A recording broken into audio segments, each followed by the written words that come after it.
Welcome to the Origin K9 podcast, where we speak to authentic and inspiring voices from the working K9 world. Listen to this episode, subscribe to the podcast, follow us on social media, and go to origink9.com. Enjoy the show. All right. G'day, guys. Welcome to another episode of the Origin K9 podcast. Super cool guest on today in the studio, i.e. my lounge room. We got Andrew Hudson, horse, former SASR K9 handler. Bro, thanks for coming on. Pleasure to be here. Thanks for inviting us down. No, all good, mate. All beautiful good. day to be on the Gold Coast. Yeah. Beautiful to be in the aircon, man. Yeah, once it cools down, I'm heading to the beach. Yeah. Yeah. Dude, Yeah. I sent you a bunch of those links to the potty, and I don't know how much you listen to. Very little.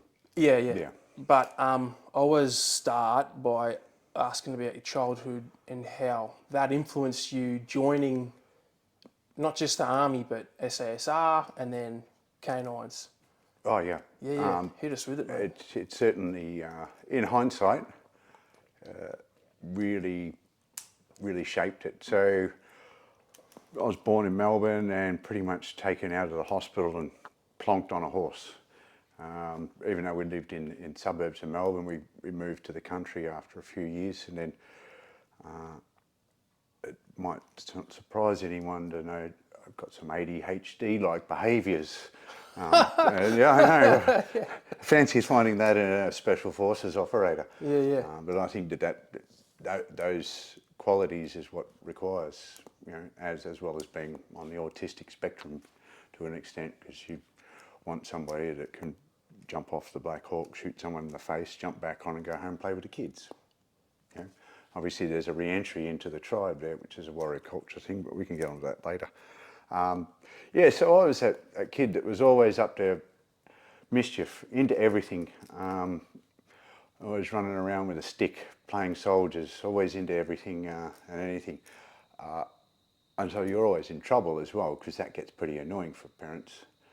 So you just become a naughty little boy. And so I would then get out of the house and I'd hang with the horses, the dogs, the sheep, like a mini Dr.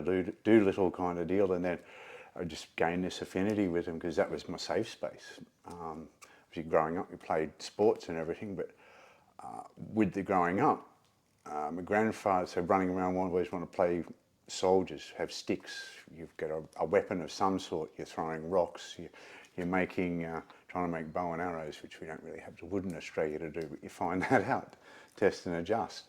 So you make slingshots. Yeah. Didn't know that, that's interesting. Yeah, so you need the willow, there's nothing native here, it's all hardwood, so it doesn't have you can't build that tension for the springback. At least that's what I found out as a child. Yeah, the hard way. There may be new science on that too, so don't quote me. Well, you can, but just beware. I haven't done any more fact checking on it since I grew up. And so I had a grandfather who was in Second World War, and he was a bit of a dude. They've written a book on him, it's called Blue. He got in 39 as a private, and then there's a general high rate of attrition back in those days. It's real war, and so he made it up to a sergeant at one point there, and got a military medal for leading a bayonet charge against a German supply dump in Crete. He's on Crete. Oh yeah, Greece, Crete, Libya, Syria. Actually, he took Benghazi twice, so he'll be turning his grave now. So I was going to say, he must, If he came back, he'd be like, thank God there's peace in the Middle East now after all the work I did. He passed in 2007, and I was actually in Afghanistan. And so, you could imagine, he's just like, here we go again. So he got the military medal and mentioned the dispatches there, escaped from the Germans twice, did the old fishing boat deal. So he's in Egypt as well, Lebanon. So it's his fault now that I think about it. I was just about to say, I'm starting to get a real clear picture, man, like from all the previous convos we've had, like how eclectic you are with your travel. Yeah. Like, yeah. And then he went back. He got friendly fire mortar opened up his throat, and he's just like, it's okay. It hasn't got the didn't get the artery, because he says he's walking himself back to the aid post. He goes, no, I'm good. Yeah, it's funny what you laugh at. Then he got commissioned, and he wanted to join the independent companies. His mate Bernie Callanan, who wrote the book Independent Company, which I did read while we were in East Timor. So I'm sitting at Bobonaro at the fort, reading Independent Company, looking at these black and white photos, going, this shit has not changed. And that's 2001. Yeah. Yeah, just sitting there going, this has not changed. Yeah, it was cool. But yeah, Bernie Callanan, and he's got a few peers there that went into the Double Diamonds, the independent companies. Because he was commissioned, they said, we need experienced officers in the islands with the chocos. You know, I don't use that as a derogatory term, it's just a term that everyone uses. So the reserves. It's colloquial, Yeah. It is usually what was coined as a derogatory term, but yeah, I just use it as a colloquial these days because, yeah, he never had any problem with them. I was one. Both the full-timers and the part-timers just need to realise where they're at in the ball game, and the full-timers need to help get the part-timers up to speed, and the part-timers need to realise that maybe doing it part-time, you're not going to be as necessarily as good as the guys doing it full-time. And believe you me, there are some full-time guys who are worse than the part-time guys. But Heraclides 100. Well, there's against 80 of those 100 soldiers are pretty much just targets. Oh, correct. yeah. Yeah. You got 20, you got 10 all right dudes, good guys. Yep. You got 9 dudes who you want in your team, and then there's that one. That's right. And he goes, the one, or The whatever one. the quote is. Yeah. I know what you're talking about. It's a bit of Neo from the Matrix, isn't it? Yeah. Yeah.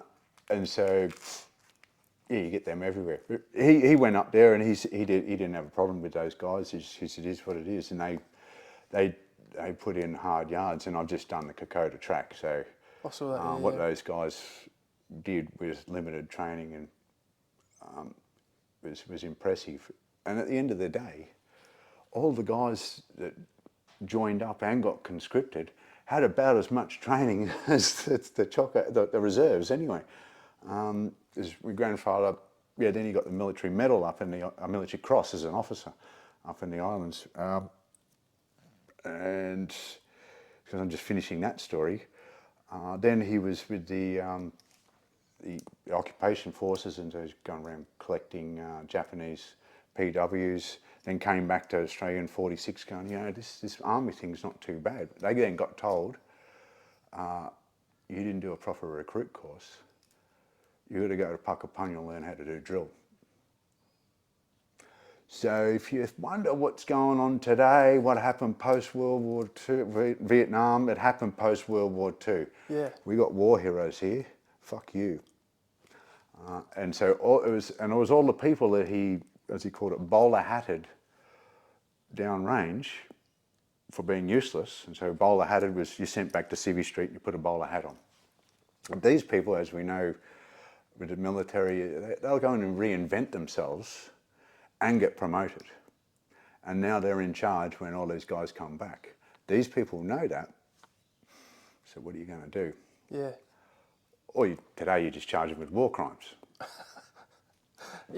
Yeah, it's a funny cycle, mate. Yeah. Nothing. So nothing changes, and so we will get on. And that guy was my hero growing up. Yeah. And he knew that Mum was a little bit crazy, and so she took shit out on us, like because I was that kid. And in hindsight, I believe that he really took me on, because he even said to me after he sent my mum to bed one night, when I was a little kid, he goes, "Yeah, me and all my mates, our firstborn when we come back from the war are crazy. That's your mother." So yeah, looking back, I think he took a bit of responsibility for that, and took me on. And I only wanted to be a soldier. Mum and Dad had their good intentions. Oh, you're going to go into university, and so I thought, well, I love animals. I'll become a vet. But I hated school. Once again, ADHD, that kid, so always a problem. And I went to private schools because the state schools, public schools, couldn't handle me. So I needed that. Apparently, they reckon I needed the corporate. Hello. Oh, it's mail. It's all right. He's just dropping the package. Okay. Jeez. Hello. Oh, I've never had a mailman do that. Oh, they drop it off. Yeah. G'day, mate. They take Yeah. the phone, Okay. So ring the they bell, know, and they then know it you. goes. Yeah. Yeah. Fair enough. Or they go, no one was home, couldn't deliver it. Yeah. While they're getting caught on camera just driving past. Yeah. With the slip and just aeroplane out the window. Yeah, that's it. Nailed it. Yeah, so yeah, he took me under his wing a bit, and so then that guy was my hero. And it was like, your mum and dad sent me to university, and I thought, well, I'll become a vet, but I was a terrible student. Or were they terrible teachers? Yeah, hard to say. No, let's say there's no bad soldiers. It's just poor leadership. Yeah, So, no bad students, You know, just if bad you want, teachers, if you right? want somebody who should be in band corps to be in infantry corps, and then go, oh, they're a terrible infantry person. Well, you're a shit leader because you've put them into the wrong spot. Like, you don't want a medic, somebody who wants to be a medic and has that nursing. Like we're talking about archetypes here. You know, has that bent, and you want to put them in a different job. Well, that's on you as a leadership. And so when you've got people go, no, you will go to this corps, and some of them think that it's funny because this person's not going to do well, and they laugh. And we've seen that time and time again throughout the military. But yeah, once again, the old grandfather wasn't like that. So anyway, so I did go to university, but it was for agricultural science. Hated it. Yep. Left there, joined the army. What year was that in the army? 93 I joined. 93. Yeah, and Yeah. so you got Rwanda and everything kicking off. We just had the Balkans, and so, geez, I remember back in, was it 85 or something, 84? Falklands, 83. Oh, yeah. I was at primary school then and going, I want to go and join up. I remember just thinking that. It's insane. But then you think about kids that went and joined in World War I and II, lied about their age. So it's a thing. Yeah, 100%. And when you consider Carl Jung's archetypes, mate, you're born to do something. And then you can Plato even says, don't force or coerce a child into one way of learning.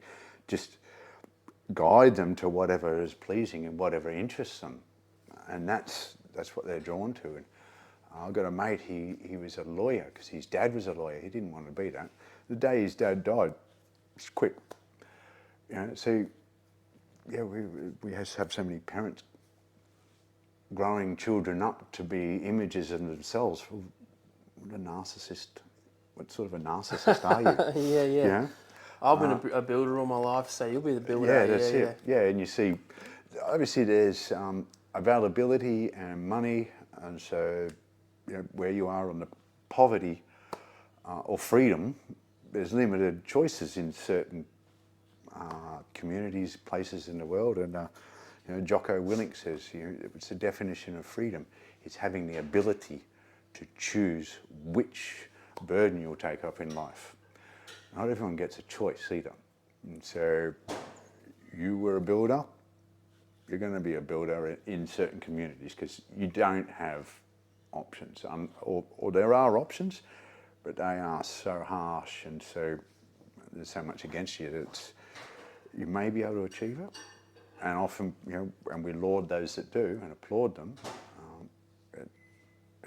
you don't always have that freedom. And that's where we're lucky. Unfortunately, easy times, easy people. Easy people make hard times, and hard times breed hard people.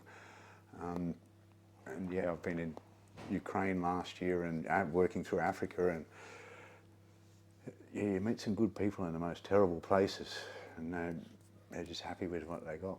Yeah. And so you have to be careful of the comfort crisis, which is a whole nother. And that's where I grew up. being that disobedient, terrible child, always doing things the hard way. Because how many operators do you know? Don't go over there. And how many operators are going to go over there now? Don't press the red button. It's like, don't do that. Righto, no worries. Yeah. Don't go near the fire. As opposed to now it's going, okay, that fire's hot. Be careful what you do. You know, that's totally different. You go, okay, it's hot. Or I'll do this with my daughter. You know, you see, have you got a competition? See who can get closer. I'll let her win that. I'll stop well before. And she, oh yeah, I got closer then. You know, but she's learnt that that's going to be hot. We're done. Yeah. Yeah. So interesting. I had my daughter does the exact same thing. What we do with dogs. Yeah. With her hands. We say, don't do this. Yeah. And then she'll do the closest thing to this without doing the thing. It's interesting. And then after seeing that, we change the way we speak to her now. Well, it's an embedded command. Yeah, I mean, it's... Don't think of a pink elephant. Yeah. Now, my pink elephant has a word purple inside his ears when I don't think of a pink elephant. Or you can say, don't climb the tree, or let's play with the ball down here, kick the ball to each other. But it's so easy and lazy to tell people what we don't want them to do. You know, let's apply that to relationships. Okay, we know all what you don't want me to do. What do you want me to do? I don't know. I go, well, what chance have we got? Yeah. And so then having that, and so this is where you get children asking why. Because I told you so, because I told you so, because I'm the parent, because I'm in charge. They're not reasons. And if you can't tell somebody, a child, or as a leader, you can't explain to your troops why we're doing this, that's not going to lead to optimal outcomes, is it? Yeah. I believe. Was that, so if you joined in 93, and there was like a couple of little things going on Rwanda and whatnot. Yeah, I missed them all. So 2-4 went to Africa, but I went to 3RR because I want to be a para. Oh, really?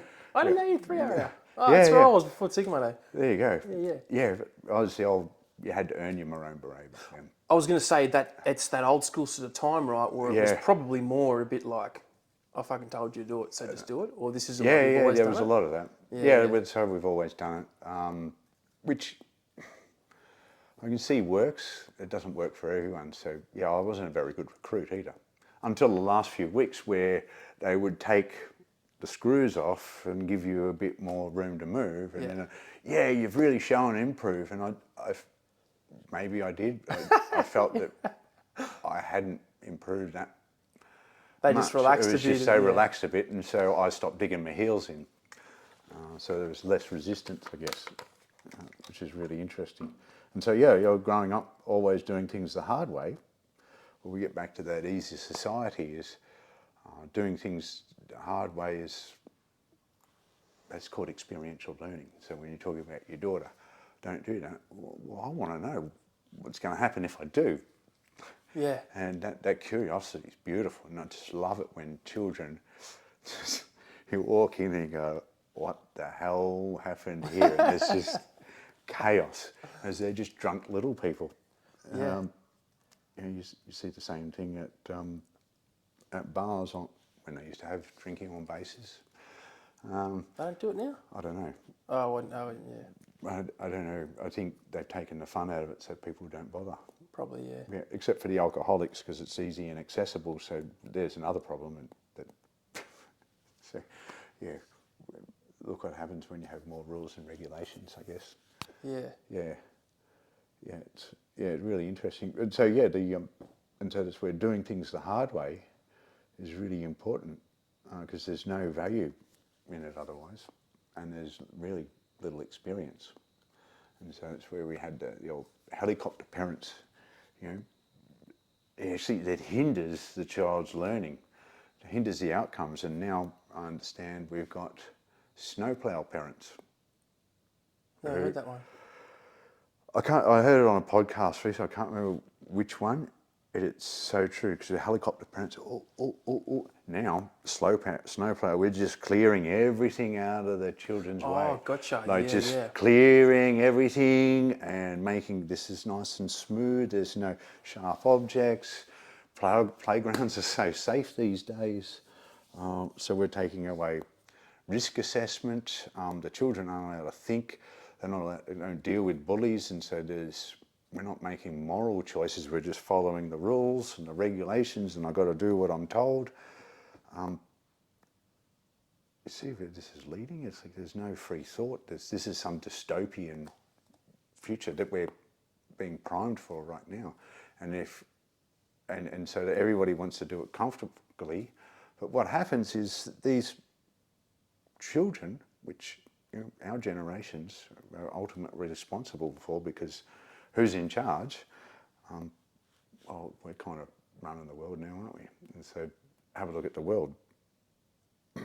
Some would say that's what we've been left with. Yeah, well, maybe. Let's deal with it. Moving along with it.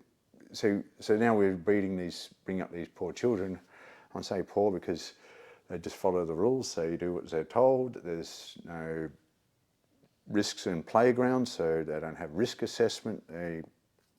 Experimentation. There's no experimentation. There's no moral choices, decision making. So no exercising of their moral judgment, because I'll just obey the rules. And how many times you hear, it's the rules, I'm just doing my job, it's out of my power, I have to ask somebody else.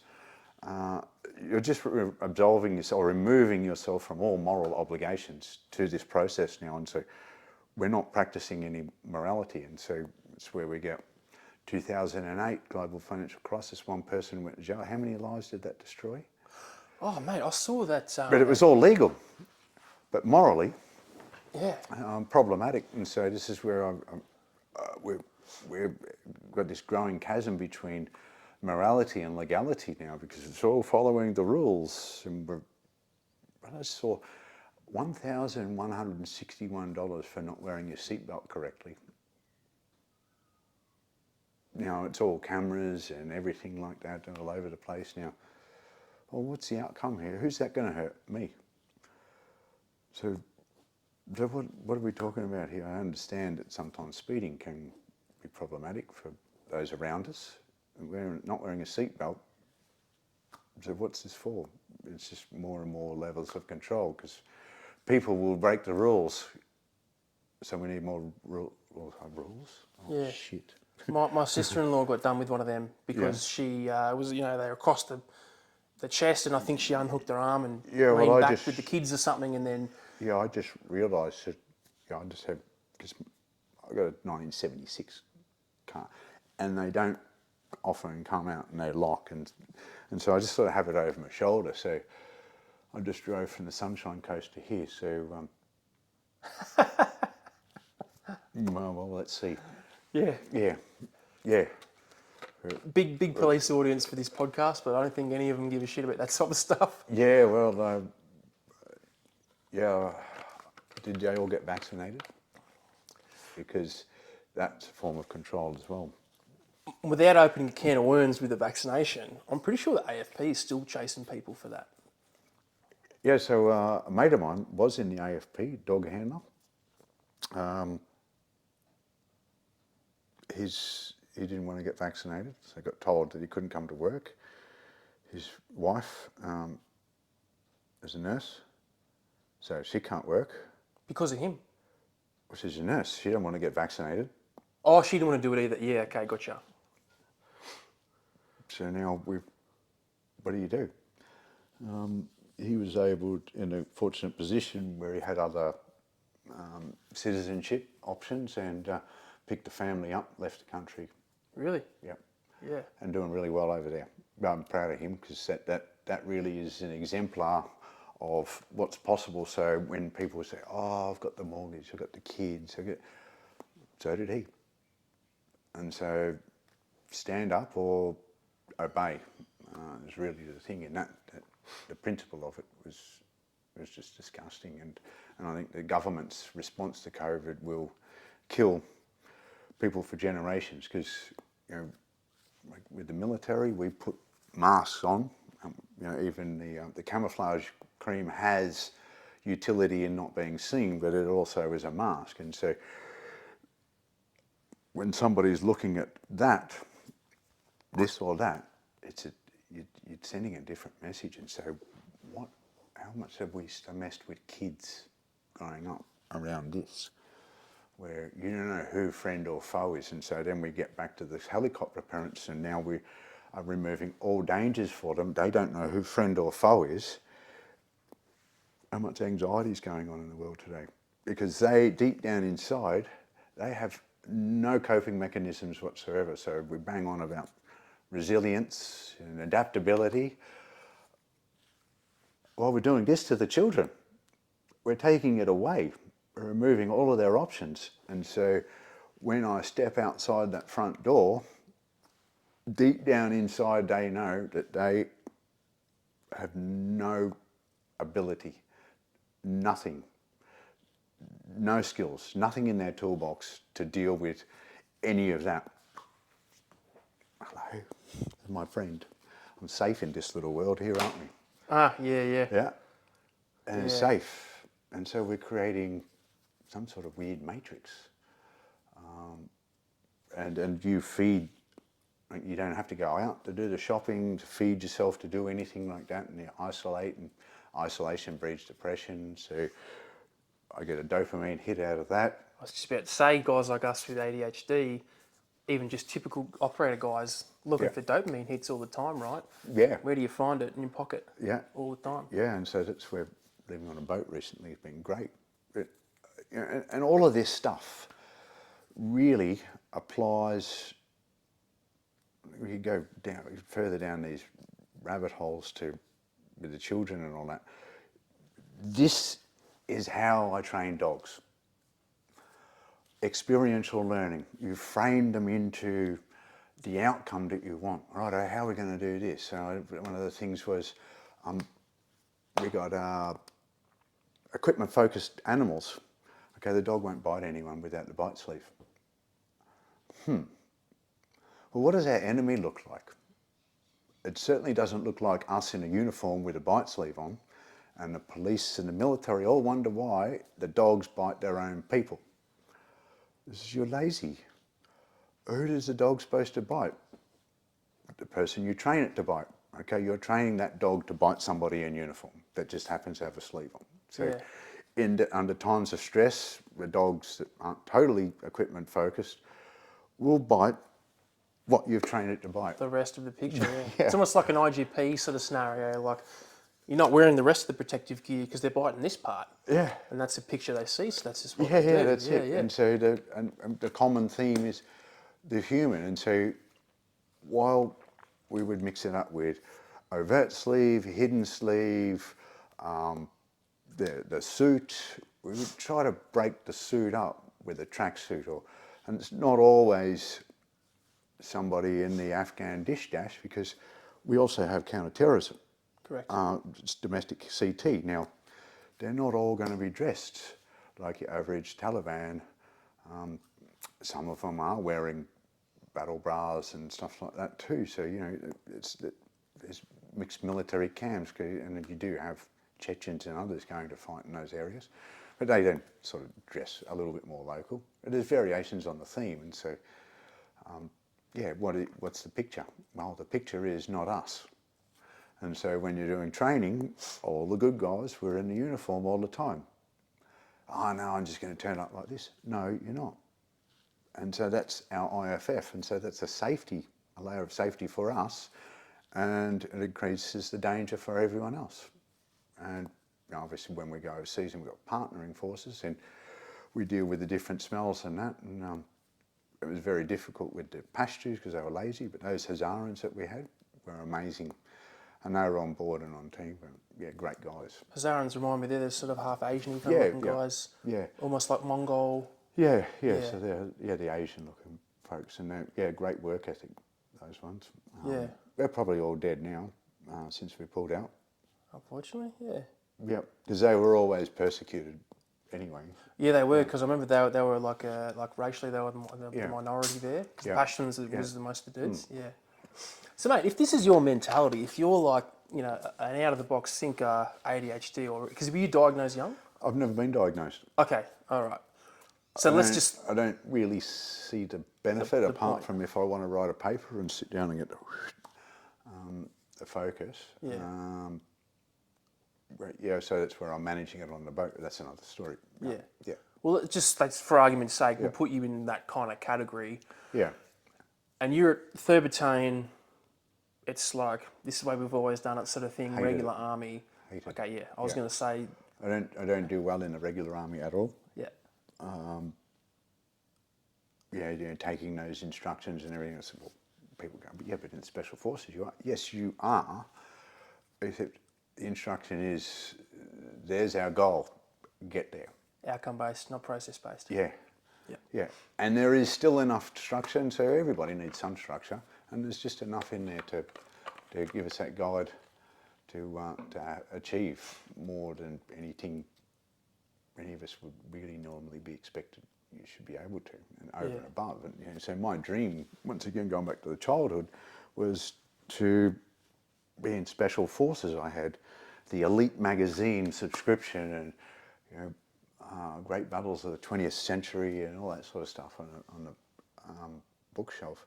And I wanted to be special forces, and I remember my grandfather saying that he wanted to be a para and he wanted to do that. And all right, well, I'm going to be better than you. I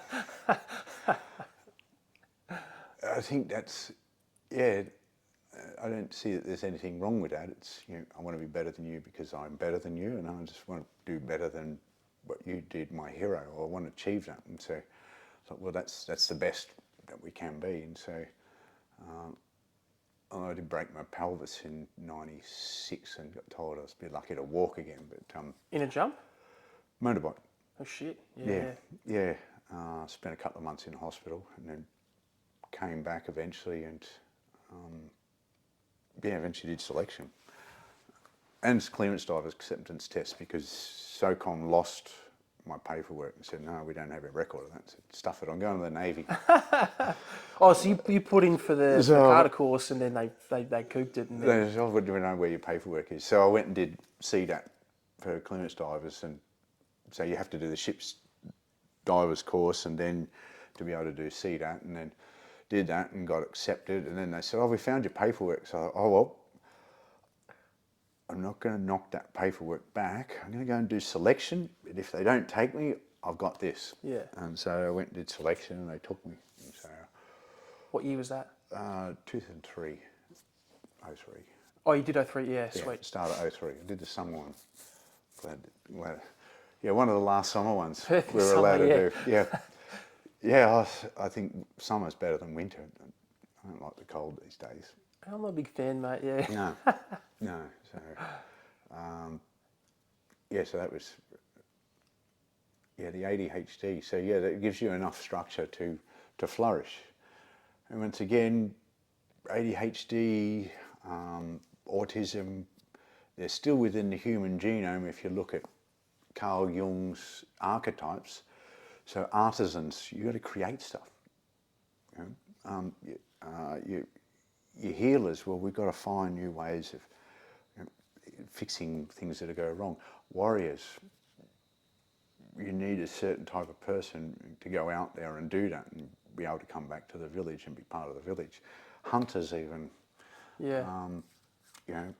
teachers, all those people that are pushing the envelope, like your Elon Musk, your Richard Bransons, anyone you can think of that go, they're not quite normal, and they're not. They're pushing the envelope. It's high risk, high reward stuff. Yeah, and the thing is, it takes a certain type of person to step outside of what is normal. Because, well, you want us to all be normal? Well, there's no evolution there. That's what I think I posted recently, a thought that came to me, and I'm sure it's not original, is comfort and evolution are mutually exclusive. You don't go to the gym and be comfortable and expect to grow. Yeah. You sit here and go, oh, why aren't I fit? Why aren't things happening? So, I've managed to, without that structure as well, so that's what I was saying, that all occurs within a tribe. And it's a competence-based hierarchy, and the better warrior or the better hunter or the better you are at anything, the better mate you have, and the better chance your children of surviving. And so it's evolutionary, and so it's a competence-based hierarchy within a shame-based society.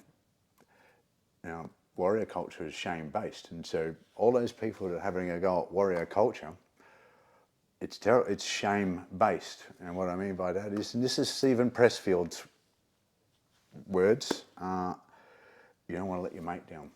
I don't want to let the team down. I don't want to stuff this up. I've got to be a good operator. I've got to be here. And that is what leads us to do retarded stuff for other people that we won't do for ourselves. And so there is a structure and a hierarchy, and so we have that, but we're all about the team, and that's what makes a good operator. And so, once again, I'm not here because it's just what I did. I got Tony, Matt, Simon Levain, Wayne, Darren,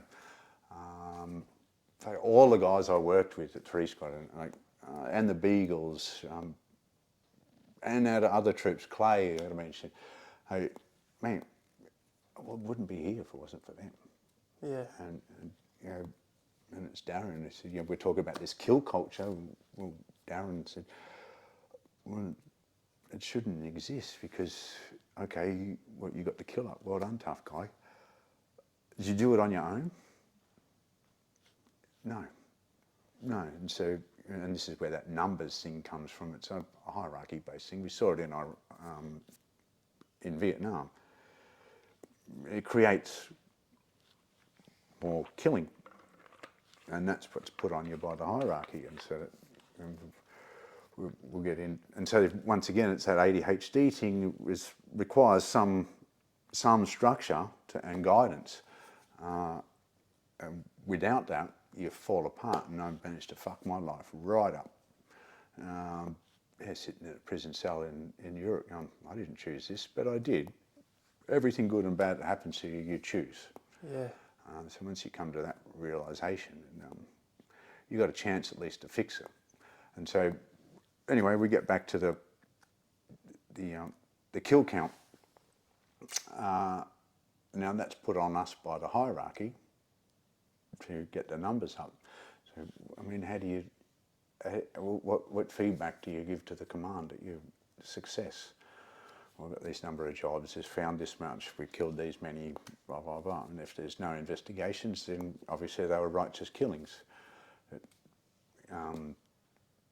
Interestingly, they were never investigated, but if our dog bit somebody, then there would be a problem. Imagine you have to have a quick assessment and there'd be a little investigation. And in a second, we got a number of KIAs and a dog bite. Real worried about a dog bite, a non-lethal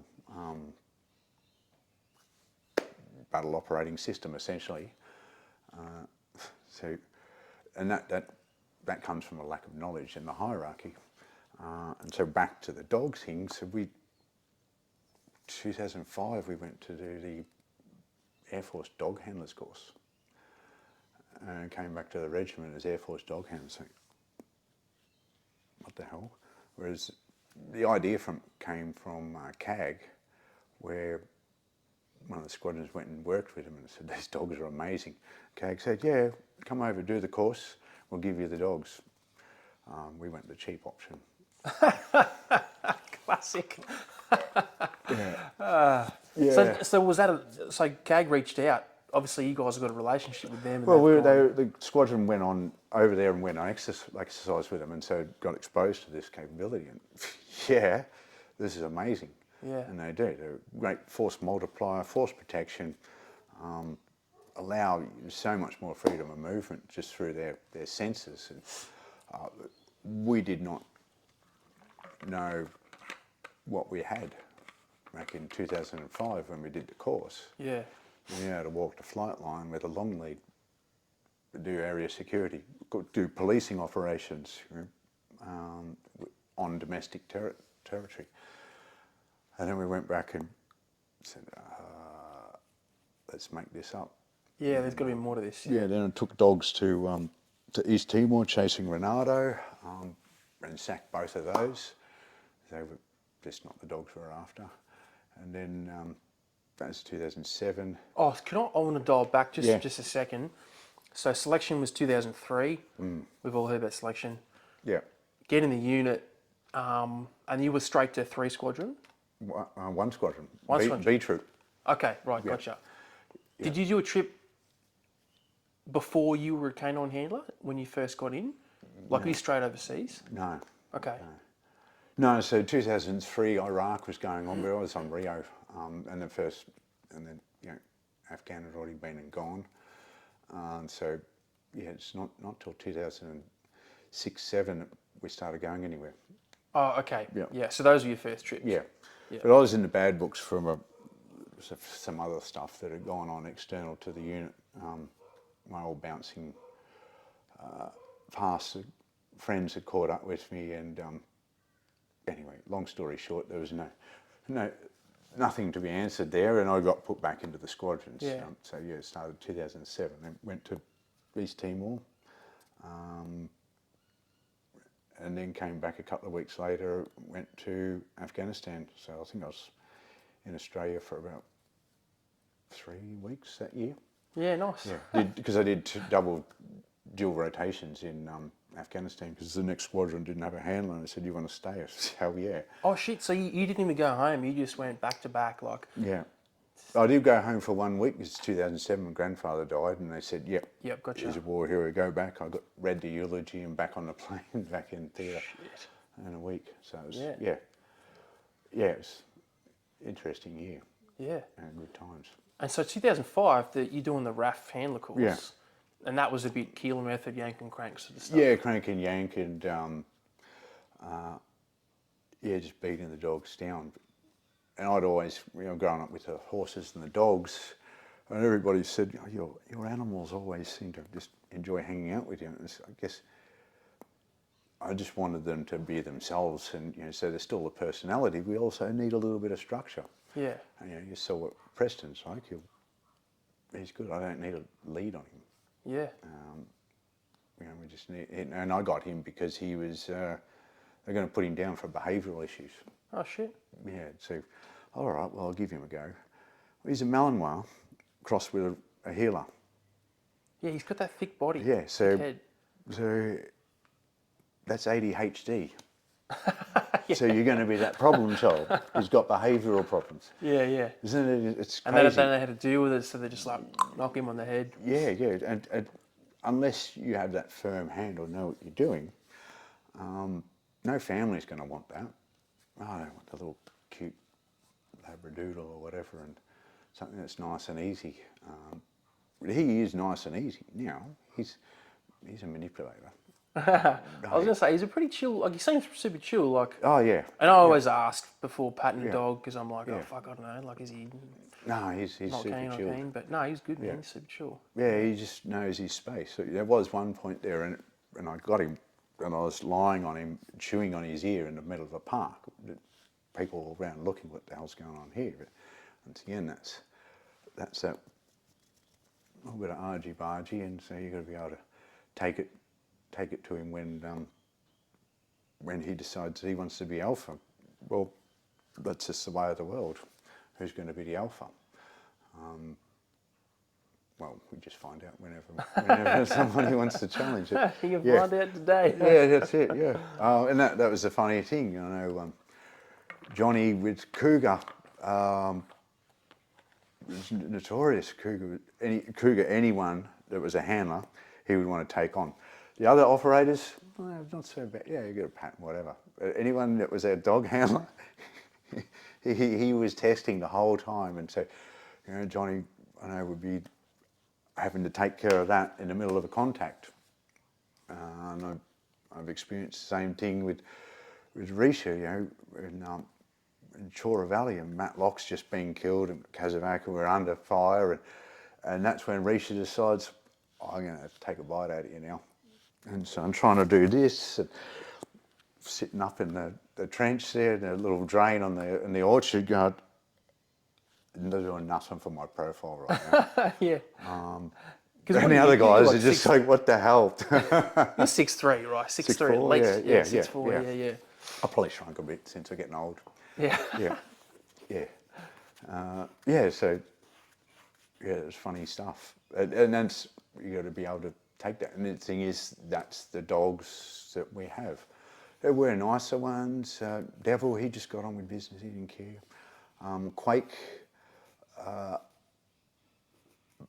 so they died within a week of each other. Quake, I know, saved my life that day and the life of the handler, because we were sweeping forward into a dead canyon. They had it, the front of the canyon stitched up, helicopters receiving fire on insert.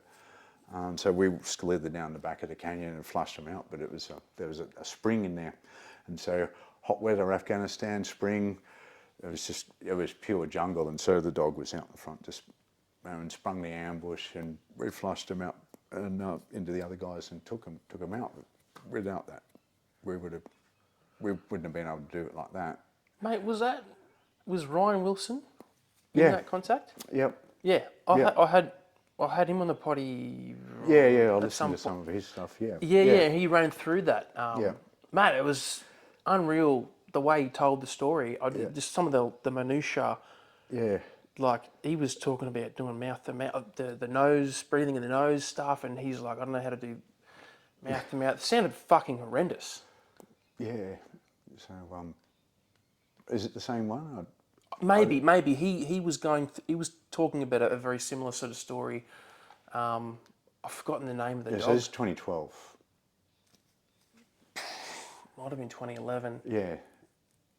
I think they were heading to an extraction.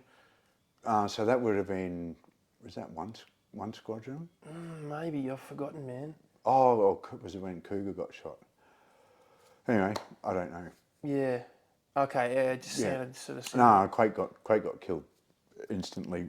Jeez, he stunk. We carried him. We ended up staying overnight, because there was so much more that we found out, and then just ran out of crew hours for the day. So slept out there that night, cleaned up the next morning, and found some more stuff. But yeah, and that's where I nearly got killed then clearing other bunkers. Like, why didn't you have the dog? He'd just been killed, and so that's a really important lesson, that we don't throw them away. Like, pushing forward, we try to keep them under cover. Like, we're covering each other. Then another operator, you don't go out without your oppo, and so we don't throw them away and just fucking. I remember he goes, "Has anyone, our dog handler, going? Oh, has anyone seen the dog?" No, because we heard the shots and contact was on. But we found him afterwards. But he'd done his job, so better him than us. But then we've still got more work to do, and so it's not like we're throwing them away. Yeah, they are a high value asset, and they're our mate. And so we've had a couple of ramp ceremonies for dogs, and I've carried the casket as well for mates, and I think the dogs ones were the hardest. And I mentioned Matty Locke getting killed after the contact. It was like, oh well, free pats. Because normally when the dog's on job, the harness is on, nobody pats the dog. Yeah. There's like harnesses off. We're in a secure location, free pats. And so what they did for morale for us. It's just amazing. It's more than just their capability they bring in the battle space. So, there's a lot of intangibles, eh? Yeah, and that was the best job in the world. Like, I ended up becoming a patrol commander. We talked before about what's your dreams, and the guys thought I was just going to get to the SAS, and now I've been part of creating a capability like that for SOCOMMAND. And then I also became a patrol commander, and I've exceeded all my dreams here. Yeah, it was just, and so that's where it was certainly the best job in the world, the dog handler. Yeah. And I think part of that in that ADHD and autism is new capabilities, like pushing new boundaries, and that's where special forces is. They're supposed to be the R&D department for the military. Essentially, you're the R&D department, so, and then you hand back, and that's what Wayne did with the combat shooting and the training. We learned about that, because how we were training people was terrible. So we should be training our people like dogs. treat your men like dogs. And I say that smiling because, this is how I learnt my Rio cycle. I endured the training and worked out, okay, through the door I've got to have my gun here and the safety's on, and then I've got to shoot that one, and then the safety's on. Or no, you'll like me to go through like this, or the other one will like me to go through like that, and that's how I'm going to do it. So I'm pleasing the directing staff, and I'm not solving the problem in front of me, which made going down range really interesting, because you soon realise that you haven't been trained for any of this at all. It's insane. Yeah, I was going to say, and what's then when that it like? comes back to our dogs, we train them for this. We don't train ourselves for this. And in fact, if we treated our dogs the same as we treat our people, we have no dogs. And that's why we got Richa, because they couldn't do anything with him. Yeah, I mean, I always said that the dogs were a metaphor for us, the way that they treated them. It sounds like there's probably some parallels there between those early days as well. Yeah, you remember when that combat shooting came in, and the reality-based training stuff. I was looking going, oh, that's what I'm doing with the dogs. But it was just intuitive, like it was nothing scientific. But then we could, obviously, a lot of it's neurolinguistic programming, so some would argue that it's not science, it's pseudoscience. Having said that, it works. So whatever, call it whatever you will. And so that added, I would say, science to it, or a way of thinking. And so this is the whys. What I'm doing is intuitively works. And it's what I grew up with, the horses and the dogs, playing with them. I learnt that then, while I was playing soldiers. So what is this child going to be when they grow up? So that was when the capability got offered. I know I'm jumping around here. 2005, I was just hounding. That's all I wanted to do. Oh, really? I'll do that and be a dog handler. When did it start? I became annoying. Is that because, like, did someone ID you? Or they said, hey, it's between horse and giant? No, they guys came back from CAG and started talking about, they're writing papers to get this up. And I just said, who am I going to talk to? I want to do that. Yeah. And so, I mean, instead of knowing a little bit more about you now, it sounded like a really natural... I didn't realise you had a lot of history with animals when you were younger and whatnot. Yeah. But it sounds like it was a very natural way for you to go. Like you'd be inclined to be like, hey, I'll do that. Yeah, that's it. Yeah. So it was just like, this is the best job in the world. Yeah. It's like you were born for it. So once again, that archetype thing, that's why I was naturally curious to follow or go. And so Plato was right. Yeah. Guide them. And that's where I'm now doing a bit more teaching. My intention was teaching English as a foreign language, so I just did a certification for that. But I enjoy it because I'm never going to teach anyone anything ever again, but I'll be an enabler to their learning. And there's a big difference. Teaching puts it on me. I can't teach these kids anything. Well, they won't. They're not doing what I told them to do. And it's, well, I'm going to guide you on that journey. And so that requires buy-in from them, and essentially a step back and a disposing of the ego from me too, and creating that learning environment for them, so they can follow where their curiosity takes them. And that's important, and they'll flourish if they can do that. And I see our school system's it's not set up at all. So we come back to that control. And that's what I do with the kids is dog training, and I have done a little bit of work with autistic kids, and I ran some camps, and it was really, really cool. Just training the kids like dogs. You can't tell the parents that, though. I think it's just the vernacular they probably It is hung up on. Like, my kid's not a dog. You're like, it's learning theory. Yeah, it's the same shit. Yeah. And so all of that, and just treat them like dogs. And I loved it. I had to actually, the hardest thing running those things is getting the parents and any adults there to step back and shut up. Oh, but they'll stuff it up. Yeah. Yeah, that's where the learning is. They will, a lot of times. Yeah. Yeah. They'll probably do it a bunch of times. I'll be surprised if they don't, and if they don't, I haven't made it hard enough. Yeah. And it's not that I want them to fail. In fact, if I make it what I think's hard and they succeed, that's pretty cool. We can take it to the next level. It is, at the same time, it is possible to get jackpot on 100 poking machines. It's unlikely. So they could have just jagged it, and so that needs to be also looked into. Replicated. And replicated, yeah.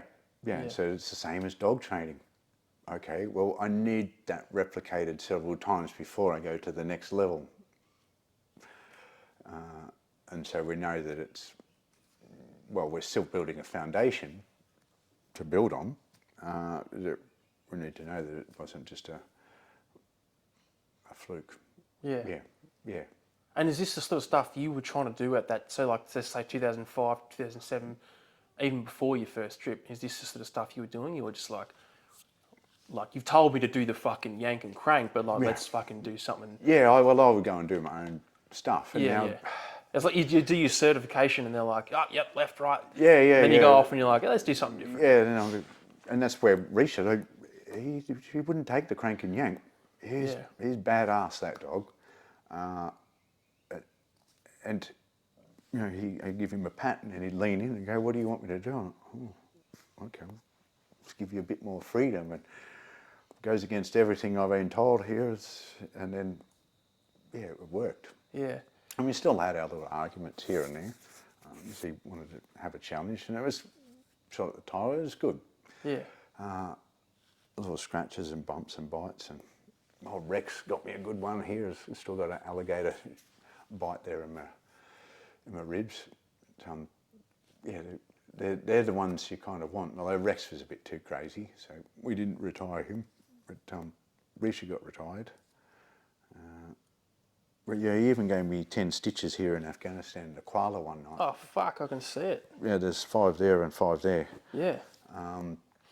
We were just doing a serial in the dark, training TK, and then he come off the bite, and we're going forward this way to do more serials, and I step forward with this foot, this leg, as he's kind of going like that in the dark, and his nose is bumped, just chomp. 10 stitches. So, okay, come on, you didn't mean it. So, Yeah. And it's funny because it's one of those moments where you're like, intuitively, you probably want to go, no, or whatever, but... Yeah, I did grab it and go, no, that's good boy. Yeah, because essentially... He came straight off, he knew he'd done the wrong thing. Yeah. And that's where, once again, getting out of your own way is important with the animals. When they finally do come back to you, where's a good boy? Well done. It's counterintuitive, hey? Yeah. Like, I never got bitten or anything like that, but I've had a few mates that did, and that was kind of how it was, they missed the fucking sleeve and they hit the dude, and they're like, good boy, let's get him off quickly. Yeah, some of them will just work their way, like if you've got a bite suit on with no gloves, they'll work their way down to that hand. Yeah, they're cheeky buggers. Yeah. Mate, can I get into a little bit of the minutiae, maybe not too much, of your first trip? So 2007, if that's correct. Because you said they did the back-to-back trips. The first sort of portion, that was your first ever trip as a cat, right? So I did go to East Timor, chasing Renato. Timor, yeah. Yeah, that was a different dynamic again. That was the first trip to Afghanistan. Yeah. And that was really interesting because, I mentioned before that I was in East Timor in 2001. Now that was with 4RL. Then the predecessor to 2 commandos. So they still had the commando in brackets after 4RL. So a lot of the guys from that trip that I was in B Company with were now, team commanders, and one of the platoon commanders, Langers, is now the OC. Rufus was the CSM. Oh, yeah. So I used to be at 3RR as well. So, so these are all my peers. So why I'm bringing this up, it's interesting that I get to my first trip in Afghanistan, and my OC said, I don't have any use for dogs. Oh, well, what am I going to do? He says, oh, the commandos can have you.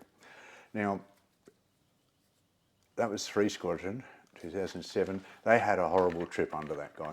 Yeah. They didn't enjoy life at all. I went over to the commandos, and Langers and Co have gone, oh, hey, horse, how you going? And what do you got? They go, I'm still working it out. Can I come and play with you guys? Let's fucking do it. And so I went out with them, and worked. Me and Richa did, I think, 16 hits in 14 days under Langers, just in and around Murrumbad, just going in day, night. And so each of the platoons was flip-flopping, so one would go to Overwatch and the others would go in and do the hits. But I was going in with them all, and we were shagged after that. It was, Yeah, there's no point having you up the OP or whatever, yeah. Yeah, trying to sleep in the desert, go, like, so you're doing 5, 10 Ks, stomp into target and out, as well as doing the job every day. Then you come back and you just put your hoochie up. Where's that sun going to come up? It's like the prison planet in Riddick. I don't know if anyone's seen it, but as the sun comes up, it's just a furnace. And so if you, like Afghanistan in the desert, if you had a toe poking out, just the sun come up and it burn fucking it. comes up early too. Yeah, like 4 o'clock it starts it. You're like, come on, bro. Yeah. Yeah. Yeah. And what was the...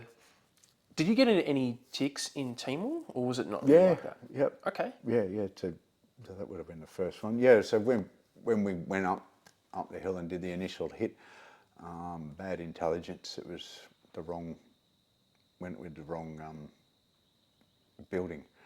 But there was more intelligence that came in as we arrived on the target, and they still prosecuted the original building. So once again, there's a good lesson to adjust your plan as you go. Yeah. And we've seen that a few times, and that's how people get killed. We will continue on this route, on this task, on this timeline. It's almost like asteroids do not concern me. Star Wars, yeah. Waco. IEDs do not concern me. Boom. Yes, that was 2009, maybe, I think. That was another thing. Probably cut that out. Yeah. Yeah. What else? Where were we going? I wanted to know about the first time you got into a tick. Yeah, it was Timor, just a bit confusing. There was some cracks overhead. We saw some fleeting movement. I wasn't sure of my background because I'm now up on the hill and they're down below me fleeing through, and I know we've got cordons down there. So that was it, and then turn around to prosecute the actual target where we did have some people. I do remember in the dark getting my 40 mic and putting some gas round through an open slit door. Got it in? Got it in. Yeah. Like, yeah. Nobody to see it. And no helmet cameras back then either, yeah. I would not have worn, I didn't wear a helmet camera even when they were available. So, yeah. Yeah. I understand that there's benefits in policing, the way that profile is. So definitely always a double-edged sword. Yeah. Yeah. I always thought it was a posterity thing, like... I mean, that's the way I thought about it. Yeah, I get... Yeah, people want the cool troop video. What are we there for? That's my thing. Yeah. But I was just one of those grumpy old people who didn't go to Tour de Force or anything like that either.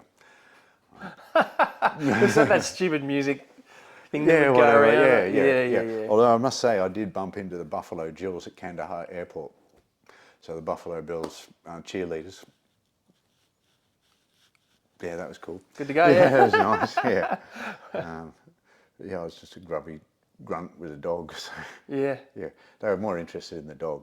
Yeah. Was Richa the sort of dog you could pat? So that's the interesting thing, is we went from guys asking, why is he so angry?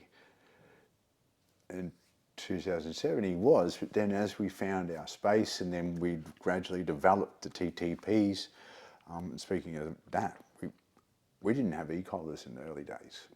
So it was quite stressful to let your dog off. Yeah. Yeah, because there's one thing worse than having your dog killed downrange is losing him. And I always said, so that's where the e-collars came in well, and it enhanced the training, and I think they're one of the more humane methods that you can use, which is insane why certain states in this country are banning it and others are looking at doing it. Yeah, I've had that discussion a few times with some guys on the potty, and it's an interesting space, man, because there's... Well, Preston's got one on, so he hears the jingle of it, he'll come running, he goes, it's time to go, we're going somewhere. Condition response means something good, something exciting. He's happy to have it on. His hearing gets a lot better too.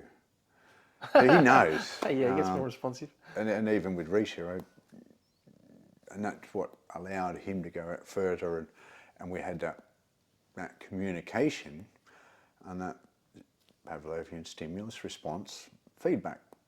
Okay, he knows if he's not going to come, he's going to get the stim. So, and it just embedded those behaviours, and then after a while you don't need to have the e-collar on, I just leave the handset behind.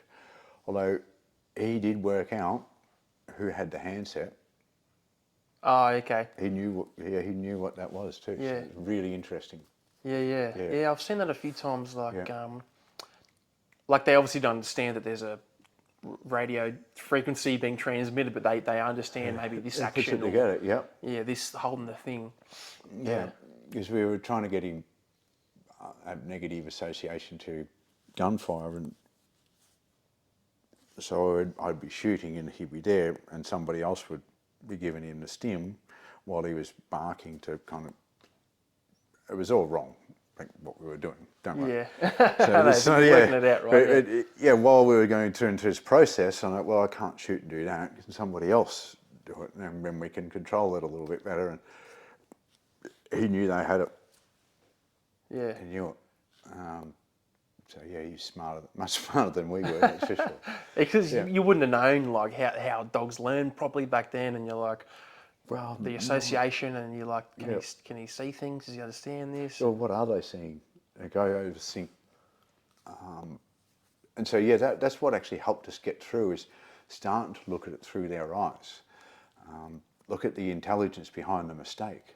And so if we do that with the operators, then we can actually learn things from the guys, because in NLP, they said the map is not the territory. You've got your map, I got my map. The territory is all this, but how we navigate it is different, because we've developed different maps over time.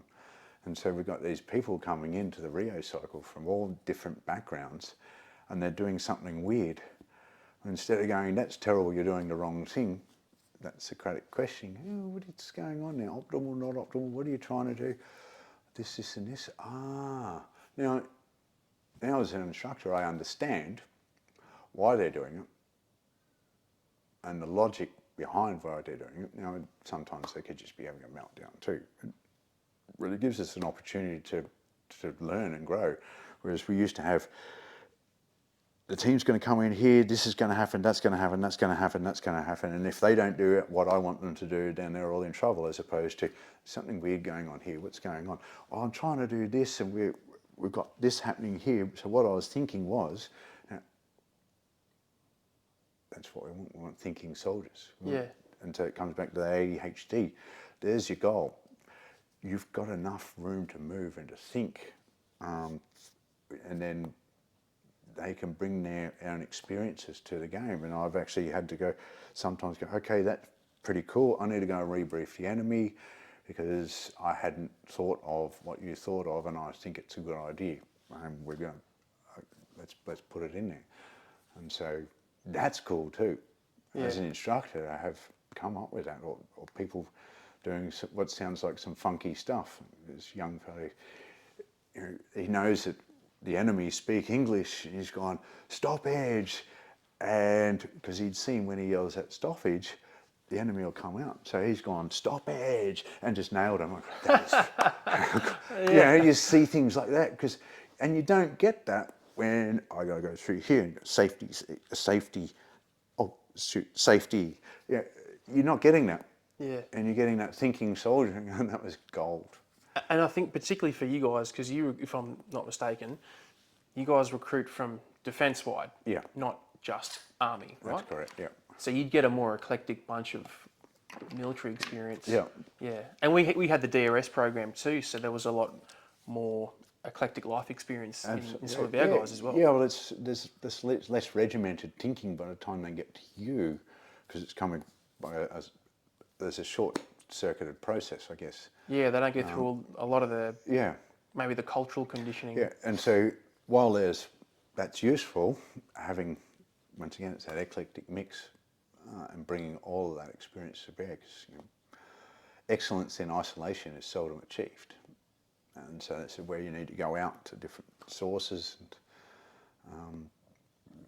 and specialists in each individual field. And it's, when we go to dog trains, we go to medics, we go to free fallers, we go to dive companies for this expertise, so we can pick up our little industry best standards and then maybe apply it and tweak it to how we need to. Yeah. The skills that you're expected to keep up, like it's insane, isn't it? Mate, roping, DEMS, driving, shooting, Medic or fucking medics, radios, Yeah. all insertion methods, parachuting. Battle operating systems, and so then this is where the ADHD comes in. So I talk about the art and science of war. Now, people throw that around a little bit, but art and science of war, what does that even mean? Well, it means you need creative ADHD people. You've got the science, which is, okay, what type of ammunition does that gun take? How far can it shoot? What effect does it have? What airframe is overhead? What plane? What's it carrying? How far can it go? Can it be detected? Or can it pick us up and take us somewhere? How long have we got it for? What's the enemy's weapons do? Okay, and which one of those have we got today? Where is it? And what is our outcome? And so I can array those all in a specific way, in an optimal fashion to achieve mission success. And so that's the art, is bringing all of those, or the ones you have on the day, and arraying them. There's the art. And so that's the art and science of war, as I understand it. And so when people think of a soldier as just this caveman, well, I want the thinking soldier that's going to call stoppage, and the one who's going to have that art, that creativity to array the science in a fashion that they're going to achieve mission success on the day. Yeah. Yeah. And then you've got all of those skill sets that they need to maintain as well. So everybody is on the spectrum of ADHD and special forces. I mean, somewhere. Yeah, definitely, man. It's possible to not be and still pass and get there, I suppose.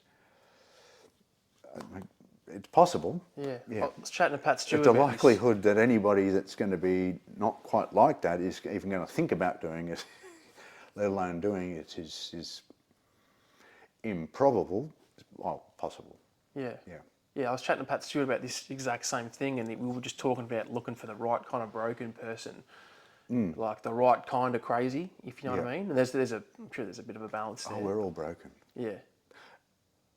But when I say broken, we're not broken. We are considered to be broken. So there's nothing to be fixed here, is the other point. Yeah. There's nothing to be fixed. We just got to get a handle on our shit. So when we're put into special forces, like I said,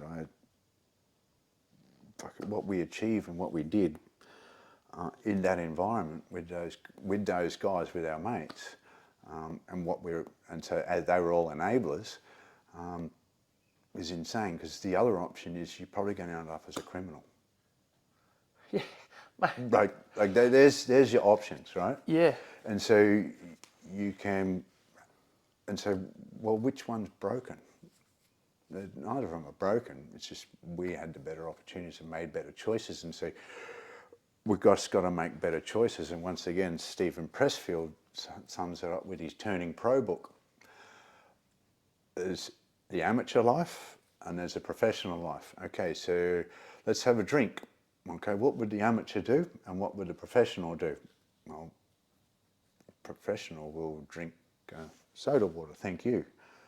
The amateur will, oh, let's have some beers, and and so it's that simple. Yeah. Things are getting a bit ahead of me. Oh, I'm going to check out with drugs or whatever. I've been down that pathway, and so we know. Or do you lean into the problem? Professional, amateur. It's that simple. It doesn't cost. I guess I'll say it doesn't cost anything. Except a little bit of willpower, and so there's no money. It's free. You got to set your environment by making those choices, and so going and doing selection and all these things. Once again, comfort and evolution are mutually exclusive. So we went through discomfort and that evolution, then followed on. And I think this is where the snowplow parents, we're fucking getting that wrong. And so there's a lot of money to be made in going around talking about resilience and talking to these broken people that have been created. But not a lot of money in going back and get people like us into early age care or childhood learning centres, and because that's what I found when I was working with autistic kids in school in Stockholm. There was young boys at what's called normal school who would gravitate towards me because they, deep down inside, there's something that resonates in a manly man, how he walks, how he carries himself around, that they're attracted to or drawn to. You get to a certain age, dad is no longer your role model. You're looking at for other role models. What else is around? What should I be? What am I going to be? Where do I fit in? How do I fit in? How do I do that? And then they're attracted to that. That's what I found as I was able to have some fun with the young fellas there, just challenging them on their thoughts and challenging them to have thoughts. This is the other thing. So too often today with this snowplow stuff, there's also a lot of controlling of speech, whereas what's this white male privilege? I haven't experienced any of that. Yeah, I'm waiting for my bloody privilege to come in, actually. Yeah. I'd love a bit of that. Yeah, I'd like some of that. Because, we're the ones that are dying at war, on the building sites, of suicide. Doesn't sound terribly privileged. Women and children first, and I get it. That's evolutionary. And that, but you only need one man, that you can have many women to perpetuate the species. Now that somebody will have a problem with how that sounds, won't they? I don't think most of my audience is overly concerned about most of that sort of stuff, mate. And so women and children first, because that perpetuates the species. They're the future, and so that once again come back to the tribe. And I can't remember where I was going with that. What were we talking about? Oh man, I've forgotten as well. Yeah, it was interesting. It doesn't help that we're both fucking ADHD as fuck. Yeah, and I do this, so I'll go around in circles, and then eventually I'll come back and I'll close that loop and go, yeah, see, nailed it. Yeah. 30 minutes later, you're like, what the fuck are we going about? Oh yeah, that's what we were talking about. So, paving the way, ADHD, helicopter, the kids, fuck. Yeah. It's gone. That's all good. I shouldn't have stopped. I should have kept going. Who No, would have you're got right. there? Yeah. Look, I'll keep us on track then, because I want to round out your military career. I want to, because what years did you go to Afghanistan? 7, 8, 9, a week with Julia Gillard, 10, 11, 12. So 6 trips. It's pretty decent. I did 2 in 07. So I did trips. double rotation. Yeah. And all as a handler? No, I was 2IC, and I also did working with other government agencies, job in Kabul. Gotcha. Yeah. Yeah. As well as East Timor, we went twice. Richa went to Timor as well. Okay. Yeah, because the Timor thing, that's like obviously I wasn't around in the Timor days, and it was sort of over by the time I was in the military. Yeah, so there's a lot I don't this know is about the 07. Timor stuff. Yeah. 6, 7, 8, we went to Timor chasing Renato. So there was a resurgence. Like he killed a whole lot of cops and police. He wanted a meeting. He was just a gangster. But there was 01 as well. So it was 4 hours. Yeah. So that was cool. Yeah. I think I won't throw any names out on the podcast, but we'd have a lot of mutual friends too from that sort of era. Yeah. And so that, that reminds me of something with the dog capability is when I said I want to get this back to the commandos, I would have people going, what do you want to give it to them for? And so for me, it's that R&D. Well, if this is good for us, they're on the same team, shouldn't they have it? And, mission profiles are very similar. And so your commandos were the strike force. You do raids, dogs. And even when you're tooling around the desert doing whatever as well, dogs are handy out there, use them for engineers for path clearing. And you also went out there doing setup on opportunity in case. On order jobs, we're prepared to go and take down that compound, and so having a dog there is part of that. I always believed, and once again, back to 07, you guys helped me develop the capability. Yeah. I got much more out of that trip than I would have with my own crew. 100%. And enjoyed that. It's just interesting though, because I didn't realise that, because I never knew you deployed with the commandos back in the day, like you were attached, until I spoke to Dave Parker and a couple of guys. Yeah. So how were you using the dog back then? Were you obviously you're part of the assault force, but were you so rooms and long line, or was there so I was bites sort of involved? just cracking him off lead, but I'd get to the compound door and push him in, because once again, I didn't have an e-collar. We didn't have cameras. It was single purpose as well, so there's not explosive trained. That came in next year in 08 when the engineers were having trouble getting to target because they were not fit and incapable, and their dogs were a bit sketchy too. And so, not all of them. Got a good mate, Pom, who, he was with us in 2012, with a little dog Digger. They were amazing. Still good mates with him. He's living up here as well. Oh, really? Okay. Yeah, good guy, funny. He was on a podcast with Jace Kelly. Yeah, that's right. Recently. Yeah, Pom. Yeah, love him. Great guy. And so there's good and bad everywhere, but it's non-permissive environment. So there's good and bad. People clearing the route for you. Well, that's not really acceptable, and that's why we were there before, during, and after work, doing everything we could for the dogs, because it's, once again, warrior culture, folks, is shame-based. Yeah, that's it, because you don't want to let the team down. Yeah. And so then we thought, righto, well, let's dual purpose the dogs. Well, we're still not going to clear routes because there's just too much training impost. So we were more about external caches, because we figure, well, if we're indoors, it's a small environment, we've got a pretty good chance of finding a cache, or the engineers can go and do that one. We'll post assault, we'll go and do the outdoors, and actually that's where a lot of it was. Where we succeeded with the dual purpose is, I said, okay, what are we looking for in Afghanistan?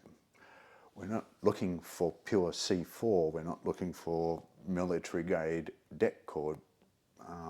We're looking for ammonium nitrate, HME, aluminium. Okay, well, people go, oh, well, we're after ANFO. Okay, ANFO, that's fuel oil. Now, what's the dog picking up? Is he picking up the ammonium nitrate, or is he picking up the fuel oil? Okay, let's take the fuel oil out and we'll just focus on the ammonium nitrate. So that's what we're after. And so this is where our success was. We would initially use C4 or some det cord for the initial training, so to change them from bite to bang, we'd call it, because it's such a strong odour. And then once they got the game, then we would start introducing the other odours, and then we just got old AKs and burnt a bit of gunpowder in the breech, and so that was our gunpowder stuff. So I was just thinking, well, how's this work? Well, these guns are a bit old, been sitting in a bar somewhere. I was just about to say it, I was like... They were sitting somewhere, and so we can use these for training. Yep. And we wanted to have a bit of a fresh powder. I'm like, I don't know if this thing fires or not. So we just burnt some gunpowder in the breech. Thought, not risking it blowing up in your face. No, or that's something. it. Yeah. So that's how we started training gunpowder. Yeah. Just hiding weapons on the dogs and stuff like that for them to randomly find. So when you were with 4RA, it was single purpose. Yeah. When did the regiment take you back and go, okay, you're now part of we're doing our thing again? It was the next rotation. Okay, so you. So it was just a different squadron. Yeah. So 3 squadron left, 2 squadron came in. They said, we don't have a dog handler. You want to stay on? I said, yeah. Yes, I do. You're like, no shit, you don't have a dog handler. Yeah. I am the fucking dog handler. I am now, yeah. So that was interesting because I went to Timor in January with 1 squadron, Afghanistan with 3 and 2 squadron in 2007. Oh, so all 3 in 2007? Yeah. All 3 squadrons too? And then after 2 squadron, went back to 3 squadron when I got back, and then went back in May. Yeah. And that's how I was able to drive around the IED instead of over them, because I was on a motorbike too. Yeah. Where late 2007, we saw this rise in the incidence of the IEDs, and because I was there for 2 rotations, I got to witness it. I think 2007, 8, 9, I was in 9 vehicle packets that got IED strikes. Fucking hell. So we got to sort of, and 2007, I was riding a 6-wheel motorbike with a dog kennel on the back. So it's coalition tracks for a re-entrant, maybe not. I'll go around this one. Yeah, and yeah, so I was over, because I drove around. I was first responder on the scene where Sean McCarthy got killed. I was just about to ask about that one, yeah. And I remember, because I was driving my troop headquarters car, and Richa was in the back, and when it went boom, I found out afterwards, guys are going, I hope that's not the dog car. And so that's like, their first thing is, hope that's not the dog car. Because that, once again, I go back to what I said before about the ramp ceremonies, it hits hard because it's unconditional service, and so it's just pure. And I think that's what we're all about. And that's that warrior culture. You do dumb shit, or what people think's dumb shit, for that guy beside you, either side of you, that you won't do for yourself. And so then, and that dog embodies that. That's pure. Yeah. Yeah. No, I like that. Yeah, there you go. So what was it like then going back to the regiment and then obviously doing subsequent trips? Because you handled other dogs, right? It wasn't just Richa. Oh, mainly just Richa. I did use Craig, Craig Westy. His dog Riggs, he was a RAF handler that came over, and he was the one that trained up Cougar. Like, he developed Cougar. That was him. He also helped us develop the capability at the regiment. So, yeah, quite remiss of me for not bringing him up earlier. As those, some of them, support guys that came across and helped. Yeah. There's some that didn't help, but there's also some within our own organisation with berets that didn't help too. So it's good and bad everywhere. Yeah, that's what I try to tell people about commandos. No, there's some good ones. Yeah, there's one. There's one good one. I know both of them. Yeah, I never got into that stink eye thing. drove me nuts. Yeah, it was because I was chatting to a couple of mates last night, Yeah. a couple of ex-commandos, and I said, "Oh, I'm doing a podcast with Horse tomorrow," and they both knew ya, and they said, "Oh, he was never into that sort of bullshit." Yeah, and that brings me back to the taking dogs to the commandos. Like, I think that all infantry should have them, mate. And if they save lives, and I'm not going to take it to these not push it or promote it or be an enabler to them getting it, then what's that say about us? You know, and that kind of shuts people up. Oh, you're not going to give it to them. Well, what's that say about you, us? Yeah. Yeah. I'm sure there's people that would have gone, oh, they're not getting that sniper rifle. Oh my God. And just, there's retards everywhere. Yeah, it's that win-lose mentality, I think. Yeah, the zero-sum game. Correct. Yep. Yeah. Yeah. And I never understood it myself. I probably definitely took part in it at some point. Yeah. Ego-driven, but tribalism stuff. yeah, I mean, once you get out, Somebody's fucked somebody's wife sometime. It's the monkeys in the cage. oh yeah. The And I love that analogy the too. bananas up high, 4 monkeys up there. All right, I'm going to go up there, they all get hosed with the fire hose, and then so they're just sitting there, no, not going up there. Another monkey comes in. I'm going to go and get them. Other monkeys bash it, and then eventually they change all the monkeys out. There's 4 new monkeys in there, and they're all sitting down at the bottom. None of them really know why, but they just know I'm not going up there to get them. Yeah. It's fucking insane. Yeah. Yeah, it's interesting, man. Yeah. Eh? And that's why we've always done it. So what It's about the same later trips then? How did you using the dog evolve? So we went to really sort of somewhere in the pack to say a pack animal, somewhere in the pack to off lead hunting. So they would be out in front giving us a bubble, and so that could be bang or bite. So we were just after a change in the behaviour on the dog, and so it's how all the other SF guys use them. So I don't know how far to go into that, but they certainly gave us the advantage of their senses, and I think I alluded when we're talking about going through that jungle-like terrain or environment. Yeah. That I can't see here, and we're trying to be very quiet. They know, it's like insane, and they're hearing, and so we try to keep them in cover as well. But, Yeah, like you afford them every opportunity that you would another operator, right? Yeah, absolutely. Or every every tactical courtesy. Yeah, absolutely. And so once again, like guys that have shot dogs or nicked them when they've been on the bite, man, it's clear line of sight. You don't take a shot at somebody when your mate's wrestling with the bad guy. You don't do it with a dog either. There's a clear line of sight. They're another operator, as you said. Yeah. I want to just touch on that one as well. Not like making mistakes, but what was the frequency of like getting a bite for the dog versus we're not going to take the dog into the room, we're going to do it ourselves kind of thing? Oh, there was so is that 2 different questions? I think so, yeah. Yeah. Let's start with the first one, frequency of bites. Yeah, very, very low at the start. Yep. And that was also really explained by the poor intelligence we were getting. So we were doing lots of dry holes, and then I started to, which brings up a very important point, is, okay, I'm looking at my dog now, he's just going for another walk now. Because we didn't have bites. And so what I ended up having to do was I prayed up and cammed up a bite sleeve, and then I would carry the bite sleeve in on target. So if there was no bite, I would get somebody to put some blankets on and hide in a corner or whatever, and I'd send the dog in so that he could get a reward.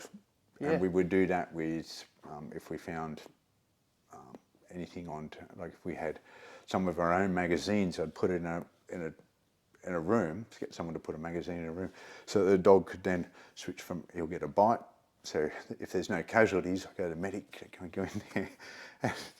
and then I go from that, switch him over to a detection serial, and so someone's throwing a magazine in there, so we go and indicate on that. So he's still getting the rewards. Yeah. And so that frequency was really, really important. And so going on that is the bite for me is it's more of a training thing. If he's biting somebody downrange, then they're not a serious threat. They're just somebody that's getting away that we don't want them to get away. Correct, yeah. So he's a distraction. If I get a change in behaviour as we're sweeping through, like if we'd seen a change in behaviour in the dog, I recall him. I don't let him get that bite because what's that? Like, is it an ambush? At least now, and so it's like the tracker dog. So I studied their PAM as well, just reading whatever we could. We get a change in behaviour and go, something there, and that would allow us to then manoeuvre. And if we wanted to put a dog out there to sweep through that way, then we could. But once again, we need him. We're going to need him tomorrow, so it's not disposable. Yeah. And if we can manoeuvre and then put him in at the last minute to have that effect or the breakthrough, then we need to do that. So so the bite is a nice to have, and it's like for a detection serial, if I get I know the difference between if he's got a person or it's some sort of munitions. There's just a higher, they prefer the bite, the person, so their tempo goes up. But then if I got something where there's suspicious, where I go, he's just giving me a head flick, I'm going to recall him, there's something now. I don't wait for the full sit and it's got to be there. Yeah. Do come back over here. Because I also watched Raz explode in 07. So, he goes active on, I've done some training with him in Bagram, and the dog goes active. And so as soon as he changes behaviour, the next thing he'll do is he'll start to go active. He's just that sort of animal. So fucking hard lesson to learn too. So, and so that's it, and that's kind of where I learnt. I go, all right, if I get a change of behaviour, I'll recall. A change of behaviour, the dog then goes and storms down a machine gun, or goes and trips an IED. So in training, he needs to follow through and get the full reward because I'm controlling the outcome. Whereas in downrange, sorry fella, you're not going to get the bite because I want you alive, or I don't know what's there. Yeah. And correct me if I'm wrong, but the kind of bites that people probably think you're getting, like send the dog in, he's on the bite, you clear the corner, shoot the guy, like that's relatively rare, if ever, right? Yeah, it's the exception to the rule. Yeah, exactly. Yeah. But I know that the battle space does stop when that dog gets released. I guess in the helicopters, I've been in a rat a couple of times, and then you see them off, and they go, "Yeah, the helicopter pilot's like, yeah, that dog's off," and then it's like, dude, we want you to fly over here. Like, no, everybody's just cool. Everybody just watches that dog go. Yeah, because I've heard guys from your unit say that in the early days when they were like, they'd get dog off on the radio, everyone would just shrink a little bit to the nearest fucking and that was, tree or compound. That was another thing too, that we, once again, that IFF. And so everybody that's on the good guys team wear the good guy clothes. Yeah. Everyone else, inshallah. Good luck with that. No, if SAS is rolling through your town, mate, like they're not going to be rolling through the CBD with a bunch of school kids around. Like there's some bad guys around. Well, I was lucky with Richa that he wasn't interested in women and children, and so that's where people say, "Oh yeah, we'll get some female decoys in on it." I don't know if that's what we want. It's one of those end state things. You're like, is this ever going to be the end state, or is this just an interesting scenario? I mean, the chances. So there are possibly women terrorists. I think there definitely are. Yeah, people that will be a threat that maybe we're going to come up against. Once again, that dog going through that doorway is all I need him to do. I can do the rest. Yeah. It doesn't matter how many, and we've tested this, we've had a guy in a decoy suit with the paint gun there, he knows the dog's going to come through, he's trained like he's not a trained operator. He's one of our support guys. You get, I'm just going to shoot these guys when they come through the door. I know the dog's coming through. Couldn't help himself. Could not help himself. Every time it's just like, up, bang, bang. The dog coming through that door, and so was the best distraction ever. And so we don't use distractions. The times when it does go wrong is when, well, nearly, was when the guys are lying on the floor with a PKM. The bullet still went over the dog's head. It was Devil, Dono's dog, and so you got the camera lying flat on the back.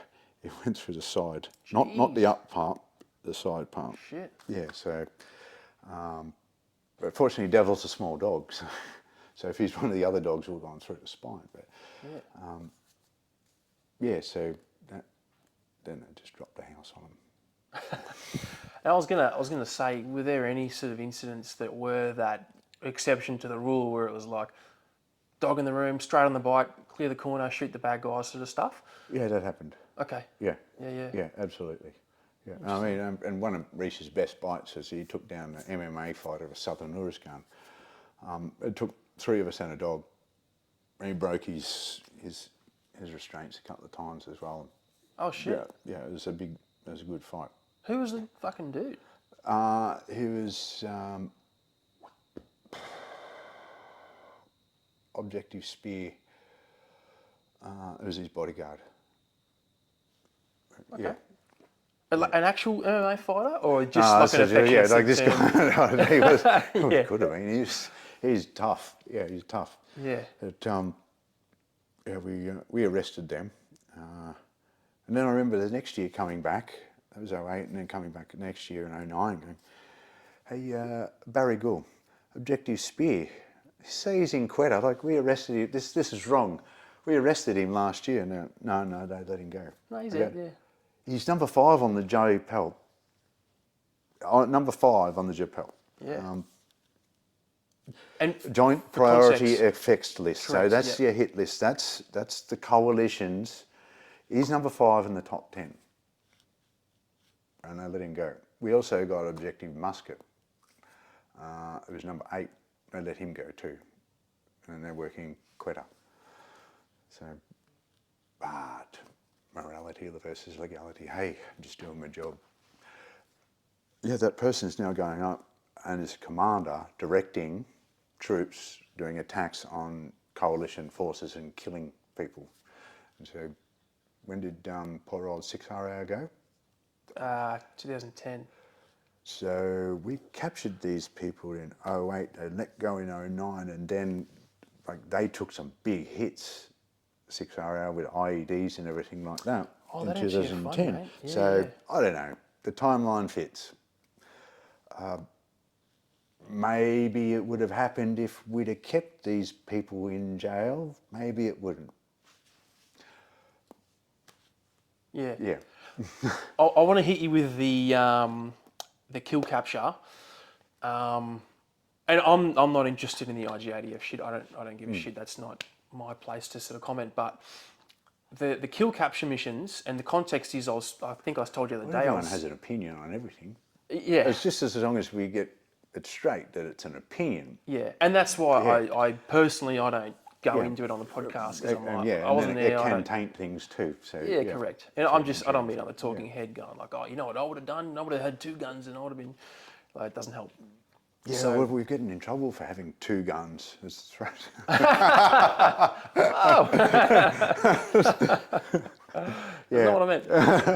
But the kill capture stuff, and again, the context for this question, I think I told you I was chatting to this bloke the other day and he was talking about the early Iraq days, CAG sort of stuff. Yeah. Like, it's at your discretion, right? The JPEL is kill capture. It's the joint priority effects list. So what's the priority? Well, it's up to you. And people say, oh, well, how can you have rules in war? Well, it's very, very difficult. And I think it also sets us apart from the animals and the psychopaths. So a warrior versus a psychopath. Now, yeah, people have always asked the question, how many did you kill? And there is a number. I'm working on the number of people now that I didn't kill, because I think that's the important one. That's what separates you from the psychopaths, because there's plenty that I could have killed, and even, like I said earlier, that Timor, I wasn't sure. Now, in hindsight, they were the bad guys, and I'm still not too sure if I would have hit them. They're moving in the dark, and what's in the background. So, you know, it's the ones you don't kill. So it's where you're not being indiscriminate, where you're taking that, and so it is a moral judgment. So Ken Murray says, is it justified and is it necessary? Because there's lots of certainly justified. Like our ROE was quite in our favour, and I can't say that for a lot of ROEs generally. Usually ties one hand behind your back, and we can go. That's a whole other story with Karzai's commandments, where you've got another country dictating to you how you use your military forces. Maybe I'm oversimplifying it. But yeah, back to the killing thing. So yeah, I think the ones you don't kill are important as well. And so yeah, it is up to you. And then I don't know if anyone's familiar with the ordinary men, the police battalion in the Nazis. Yep. Yeah. Correct. And they talk about the evolution to what they ended up doing eventually. Yeah, the descent. And so if you have a superpower, your special forces, like that is a superpower in itself, and you're going out there. Now, if you had a superpower, would you be a superhero or a supervillain? I'm far out. Yeah, I would certainly be a supervillain. I identify with Joaquin Phoenix as the Joker, actually. Yeah, okay. Yeah, I used to always want to be Batman, or you always want to be the superhero. But now that I understand myself, it's the Joker. It's who I identify with, and so I would become a supervillain. Power corrupts. Absolute power corrupts absolutely, and this is a power that you have. And so going out there and, we're going to kill these people, then up to who, why? Sometimes it is justified and necessary, absolutely. Yeah. Sometimes it might be, you might think it's necessary, but it's not justified. Yeah. This is all the stuff that you've got to go through. It's going through your head in that. And once again, it comes back to the government and the leadership being responsible. Because ultimately, you're sending soldiers to a sovereign country. Well, you should have what outcomes, what criteria need to be met here, what's our goals? Well, we didn't get any of those. Also, okay, so you're sending them over without any reasons, and you're sending them to kill women, children, men, the combatants, animals. That's what you're doing. And you are sending your own troops to die. And so that's what they're doing, because find me a conflict where that doesn't occur. So if you think that you're sending people over just for that not to happen, then you probably shouldn't be in charge. And then when stuff does go wrong, to then put it down onto the guys, the troops, and say, I wasn't aware of it. Well, you're incompetent. It's a lie, or it's incompetence. Yeah. Or if you were aware of it, then why haven't you done something about it at the time? Why are you waiting till now? And I believe they were aware. We reported everything. So if there was any anomalies, they should have reported it, followed it up then. Yeah, and a lot of it, the other stuff's just eyewitness testimony. We know what that's worth, but it's still being pushed anyway. Yeah. Yeah. And I've heard a theory, and I'll share it with you. So you know that when Angus Campbell got his, not Angus Campbell, who's the fucking CDF at the moment? It is Campbell. Angus Campbell? Is it Angus? Campbell. Let's just say Campbell. Yeah. Yeah. Who the because I'm thinking the previous CDF was the Raffy guy. Yeah. I'm like, God, I hope I'm not. I don't use his name because he's the wrong one. Yep. The guy current CDF. Yeah. I heard a theory that, maybe conspiracy theory, that the reason his term got extended is because, in terms of the IGADF and all that sort of bullshit that's going on at the moment, they don't want that to carry on past his tenure. So he's the guy that's going to see it. He's the guy that's going to see it out. It's going to die with him. So when he leaves the next term, it's like, cool, we're done. That's not a thing anymore. So the next CDF that comes along isn't another face Possible. that they can extend this thing for, you know what I mean? Yep. I mean, it made sense to me. I was like, you just let it die with one guy sort of thing. And It's cowardice. it's what, sorry? It's cowardice. Yeah, I think... It's just cowardice again. Yeah, and I mean, that's cowardice from the people above him, right? They're like, Yep. well, we're going to pin it on him. And he's like, well, I'm going to pin it on you. Yep. Yeah. And then, or the next person should be coming in and go, what about if I just get in and go, I'm done with all of this? Yeah, we're done. Except a lot of it's with the AFP now. So this is going to go on for years. Yeah. So, anyway, but so going back to the kill capture thing, so those conditions that we're being sent into, no outcomes, and they're setting people free, we're not getting any direction, we're going back time and time again, we're taking hits now. Most of the audience would, I imagine, be familiar with the Milo massacre in Vietnam.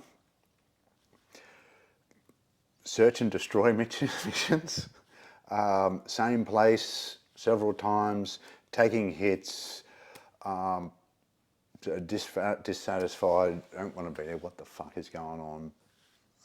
Very similar sort of environment has been set by our government on us for Afghanistan as what occurred in My Lai. And now, where My Lai went wrong was poor leadership. And so it just took that psychopath and the teams to go, fuck it, let's do the village. And then they went and did the village. It wasn't until word got back to higher, hey, stop that, and then they stopped it. You need that strong leadership. And so when things are going wrong and these accusations against RS, it's poor leadership. It's Campbell's, it happened under Campbell's tenure. Who's in charge at the end of the day? And that's when I go back to us in this world today. I think this is our responsibility. It's who's in charge at the end of the day? Oh, the kids of today. Well, who's in charge? Yeah. So it all applies, and it's who's the Japanese commander? I'm going to butcher it. Hashimoto or... Yeah, I know you were talking about. It was like it set sort of the conditions for... but I'm thinking of other... You're just saying random Japanese names. I'm just saying random, yeah. He got executed because he was the commander. Yeah, because that set a precedent, right? Yeah. At the end of the day, who's in charge? Genghis Khan, he had a massive army. He killed all the leaders. He didn't take any... They could surrender to him immediately and maybe they would survive. If they resisted at all, he would go in there and he would just kill all the leadership, and then he'd give the soldiers the options, with us or against us. And so that's how his army became so big. Yeah. The other thing is he didn't do torture, which was interesting. Really? Okay. Yeah. Yeah, it was kind of cool. He also is one of the world's greatest environmentalists. He's killed that many people that changed the carbon footprint. Oh, no shit. Yeah. They got that Well, data. fact check that too, please. But, but I'm running with it. I like the sound of it, so I'm running with it. Yeah, we're good. He was the Yeah. first environmentalist. Yeah, I Yeah. like it. Yeah, they reckon it changed the carbon footprint because he just killed that many people, so forests grew back and everything like that. So, Yeah, shit. yeah. Yeah, it's funny shit. Yeah. Well, mate, we'll move on. We'll get past that particular topic because I don't think it's overly conducive to, No. at least my part. You've got more experience with that than I do, but what was it like at the end of your career? Because you left 2015, if I'm not mistaken. Yeah, I had 2 steel hips. Okay.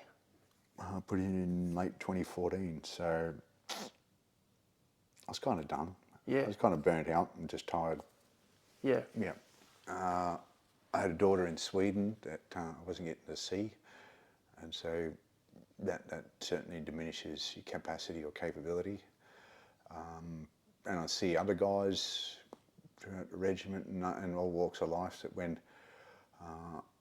they can't have access to their children or they're being bad-mouthed to the children and the kids don't want to see them, then that guys just become diminished shells of themselves. And I look back and that's where I became that and just, got out, faded away. Yeah. I think I got out at a reasonable time before a lot of the shit started happening. The war was over and I was tired. And so I've left a reasonable legacy at that point, as opposed to staying on and becoming one of those bitter and twisted old dinosaurs who's just a cancer. And mate, so you use another Batman reference. So leave on a high note. You talked about the Joker before. Yeah. I forgot which movie it's in. I've referenced it before on the podcast, but he says you can live long enough to see yourself become the villain, or you can die as a hero. Yeah, there you go. Yeah. I always found that quote really interesting because, in a slightly different context, I know a lot of guys used to talk about things like suicide and whatnot, and part of their logic was, I'd rather die now in the unit as a hero, have my name on the rock, than hang around and everyone fucking hate me and my kids hate me and that type of stuff. Oh, so, yeah, I understand that. I was having a chat to his dad and mate's sister, and we both agreed that he would have lost his shit now, the world and what's happening at work and the way of the world. Yeah, so we're like, age shall not weary them. Yeah. Quite apt, Yeah, I get that. I'm not checking out. No, you're here, mate. Yeah. And look, like, because how long did you spend in the regiment? 2003 to 2015? 15, yeah. I'm not a maths guy. I'm pretty sure that's 13 years. Yeah. Yeah, sweet. That's a long time to be banging it in with the lads, dog handling, kill capture staff. I'm sure there's plenty of shit going on, like culturally in the unit, changes, mates, blah, blah, blah, all the dynamics. When you got out, were you one of those guys that struggled with identity? I went to Abu Dhabi for 2 years. Yeah. It's not been a struggle with identity. It's the finding a mission. So it's important to have a raison d'être, a mission, a job in life. And so I was trying to make it my daughter, but that didn't work. And so then I sort of crashed. And so having that mission afterwards, and that, which then you've got a goal, and then you can create structure and towards that. Because I'd exceeded all my dreams. I didn't have a plan. And it was time. It felt like it was time to go. Yeah. Yeah. And then the goal was to be in the UAE, which is closer to my daughter in Sweden, and so and then that sort of just didn't happen, and so things kind of fell apart for me. And I didn't know it was going on at the time either. I don't talk about this shit until you've lived it. You don't really understand, and so that's when knowing is not understanding. And there's a funny video, an interesting video on YouTube where the guy I don't know if you've seen the backwards bicycles. Oh yeah, you turn So you left, turn it one goes way, right. well, you say, okay, we know how it works. I don't understand how to do it. So knowing's not understanding. So you have to get on that thing and learn how to ride that and practice before you understand. So reading stuff is not really understanding it. It's knowing. And so it's Immanuel Kant. Experience without knowledge is play, but knowledge without experience is purely intellectual. Yeah, it's all words to that effect. So yeah, and so it's where, I got that. I don't need to train it. we all sink. We don't rise to the occasion. We sink to our level of training. Yeah, I like that saying too, Yeah. man, because it's so true. Yeah. Yeah, and in all aspects of your life too. Like, Yeah. if you're emotionally primed for X, you'll do X. Yeah. Those are the tools you got. Yeah. Yeah. And that's where the ADHD thing is. I feel a little bit like John the Savage from Brave New World. I don't fit in this society here, and so the ADHD needs to be taken where there's less bling, advertising, rules, regulations, big TVs, big house, Great Australian Dream, control, wages, buy this, well, you need a job, look at this, do that, be like this, live here, drive that car. And I wonder why there's a resurgence, like an increase in ADHD. So living in the bush, you don't have any of that. And so what you're doing is looking for danger and hunting and surviving. And then this stuff, and I haven't even mentioned phones and social media on top of that. Yeah. And so you're just sending people off the scale, like just fucking with them. And then they wonder why they can't concentrate, why they can't do anything. Well, we need that dopamine hit, and obviously we're the same as high-functioning high-level sports people, special forces guys. You've lived from a dial of 1 to 10, you're on 12 or 13. And then you're isolated from your crew and your tribe. And we know this. Yeah. Yeah. That's why I do the podcast, mate. And that's why it falls apart. Yeah. And that's why, these things are important. That's why I did get back on social media and using it as a tool, and I've reconnected. But I only have it on the computer. It's not on my phone. Same. I got it on this Yep. thing. This Yep. is probably the second time it's been up at the house. Stays in the shed. Yeah. It takes your focus and then reduces our capability, our capacity, because I can't sit still long enough to read a book. And if I can't do that, how can you move through life? So that's where I bought a boat and I live on a yacht. Although it's in Cairns at the moment, it's just a little bit wet up there. So we're getting out into nature where it's guiding principles, but there's not really rules and regulations. And focusing on just doing one thing at a time. Like I'm going downstairs to the kitchen to get a drink and coming back with a drink. Not following the motor down and doing other stuff and then cooking something else and then coming back up and going, geez, I'm thirsty. Yeah, full ADHD. It's exacerbated by all this stuff, and so now I'm starting to get a handle back on everything, and so that's where no diagnosis, and I want to go down this pathway of taking control of the life again and getting back on top. Yeah. Yeah. And going off grid in a boat's not too bad. I've got a big question for you, and then I'll go take the world's biggest piss. Yep. Are you happier Than what? than before? Like now you've you're outside the regiment. You've obviously, like, you're a guy that seems like you're constantly learning and improving yourself. Do you think you're happier now that you've unplugged? You're trying to fucking filter all the bullshit out of your life? Oh, the less I have, the happier I am. Yeah, absolutely. You become a lot calmer, less reactive. And that's the other thing, when your focus is taken, and especially with the snowplow kids, They have no skills, no tools, nothing to adapt, and so you are the prey and constantly reactive to everything that goes on around you. So it's the difference between, are you at cause or are you at effect? So you're causing your environment. Obviously, we don't do that all the time. Or are you constantly at effect? And that's where the difference between being special forces and infantry is. Like, we went a lot more times and have less, arguably, issues because we chose when we went. We were the hunters. The infantry just got shat on by their hierarchy and sat there, and they were shelled and hunted, and they were the prey. And so there's a totally different place to exist, and they had no control over their destiny or outcome. And whereas we could say yes or no, the target's here, it's not good for us. Yeah.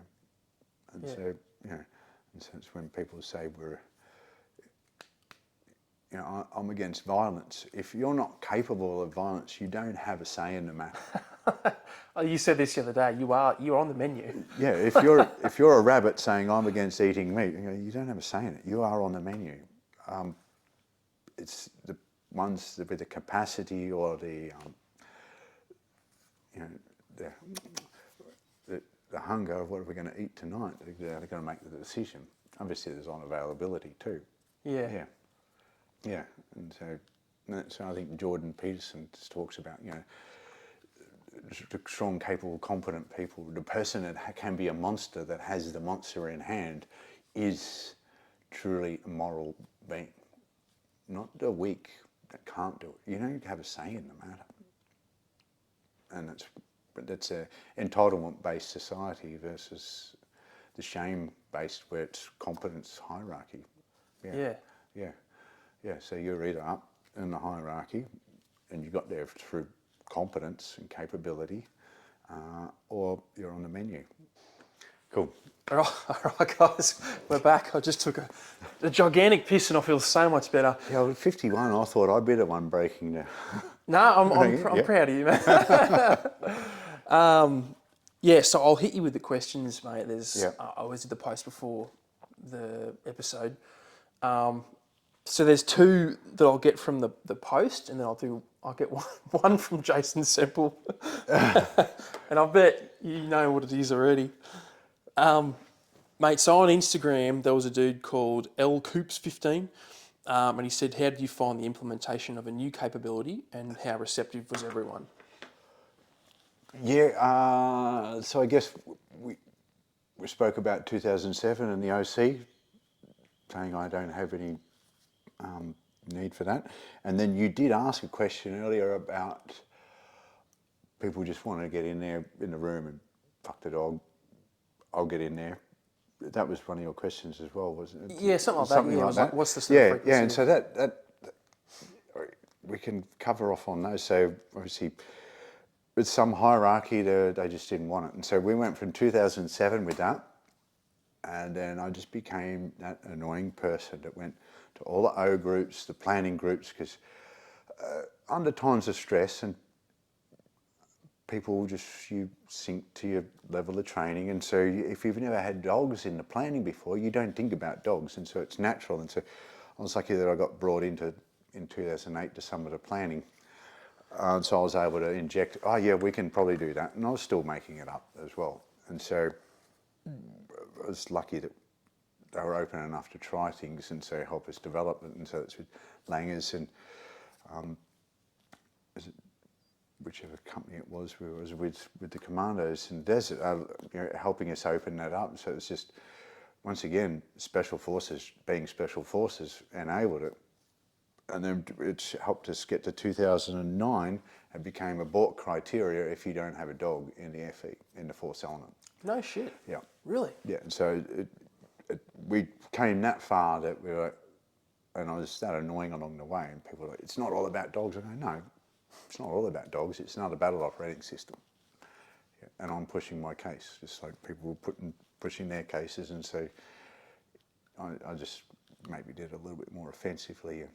I know I got some hierarchy off, and I would play the, if I got friction, I would always play the, instead of going straight up at them, I would then throw down my safety card, force protection.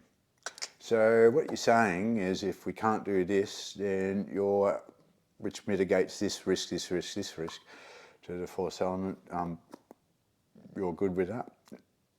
And then I would go and send an email. So that then would get them offside, but I would get my way. And so then we became so important that it's a abort criteria if you don't have it. Yeah. So, yeah, you got to be that guy. Yeah, I like that, man. Yeah. Because I'm sure at the time you were like, you know, there's probably a bit of anxiety around that type of stuff, right? Like, oh, fuck, I'm going to get in trouble, blah, but I'm going to do it anyway. Yeah. And now I'm sure you look back and you're like, who gives a shit? I don't care if I get in trouble. Well, it's important because, you know, at the end of the day, these people are, and that's that structure. There is still, you know, they're the ones that, and I have been locked out of my own kennels, and then I play paper, scissors, rank, and I got my OC down to there. Yeah. And so, yeah, it did get pear-shaped, and so at the end of the day, you still got to live with them. And so, as I said, I did annoy some people to the extent that they were out to get me, which is never cool. Once again, I still believe I was doing the right thing. Yeah. Yeah, and the outcome is there. And it's never linear. It's never clean, right? It's more than 50 Shades of Grey. Yeah. Yeah. All right, one more Insta question, then I'll hit you with that one from Semps. I don't know how to fucking say that. Zelgiark, X-E-L, anyway. What advice do you have about someone getting out of the military who's not sure about the future? Yeah, you need to have a plan, dude.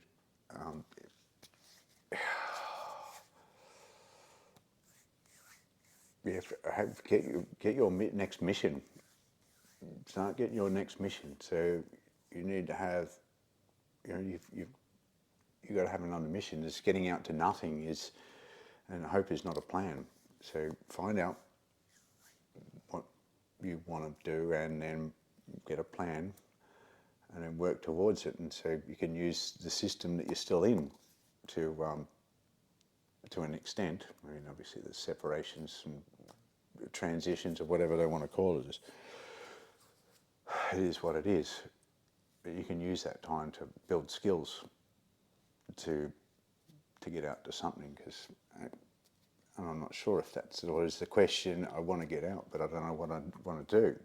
Yeah. Yeah, now good question. I'm still working that out myself. So yeah. And so I found teaching, and so where I've come across the teaching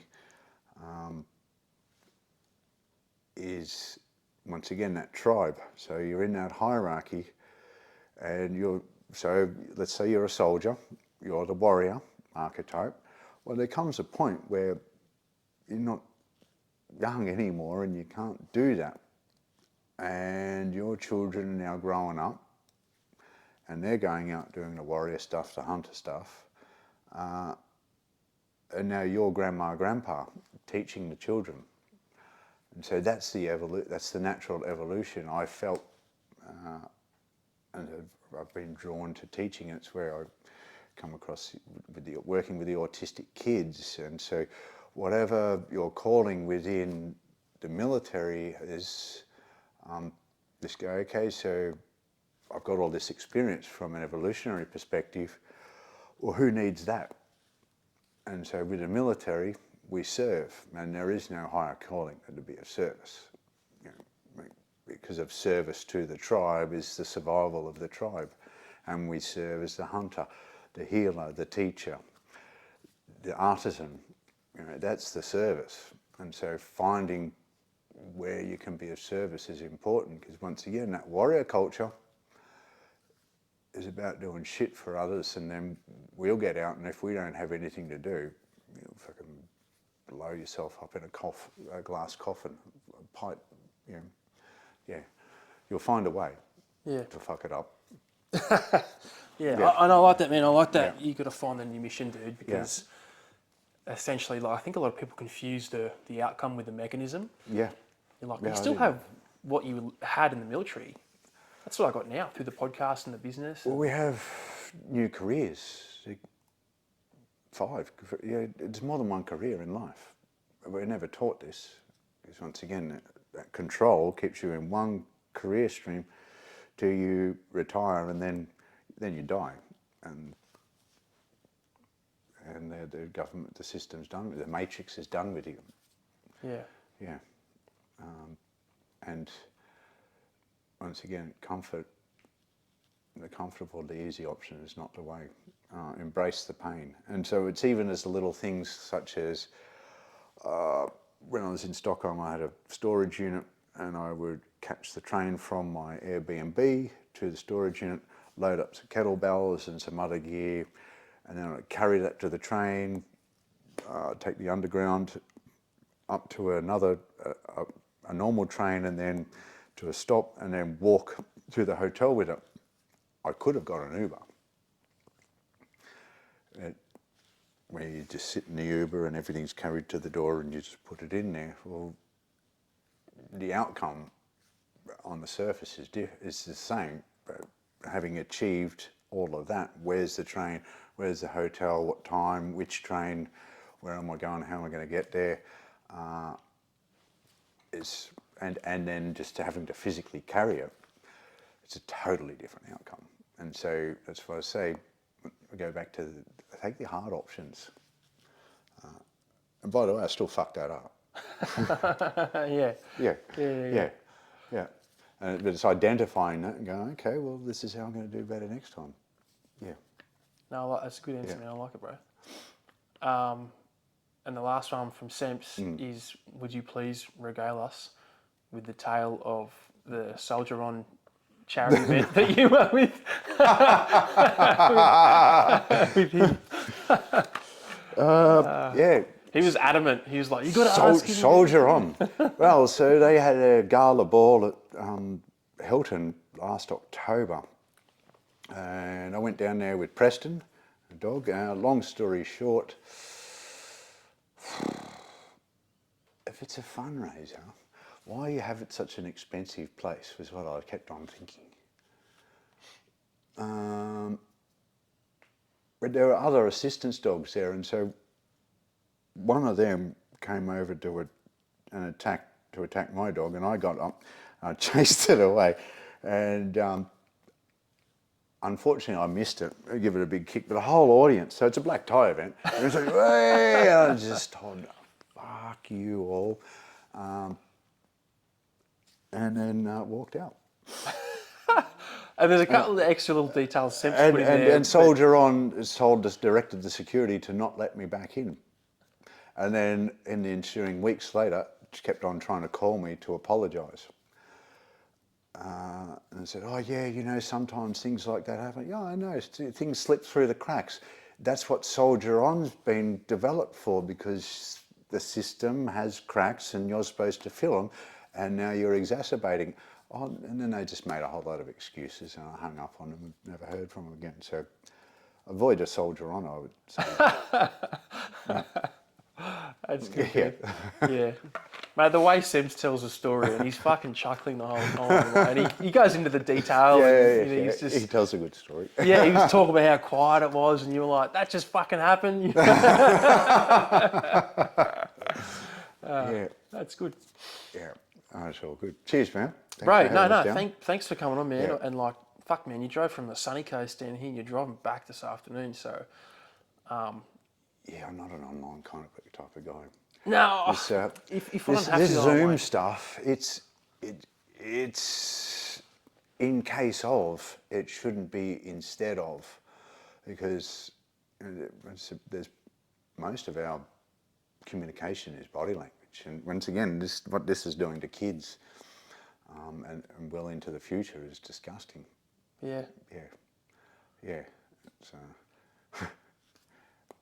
done. On that note. Cheers, mate. So yeah, man, thank you so much for coming down, and mate, you fucking knock it on the head. Yeah. All right, awesome. Hope you enjoyed that episode of the Origin K9 podcast. Tune in next week for another episode. In the meantime, go to origink9.com, check out our safe, innovative and built-for-purpose K9 equipment.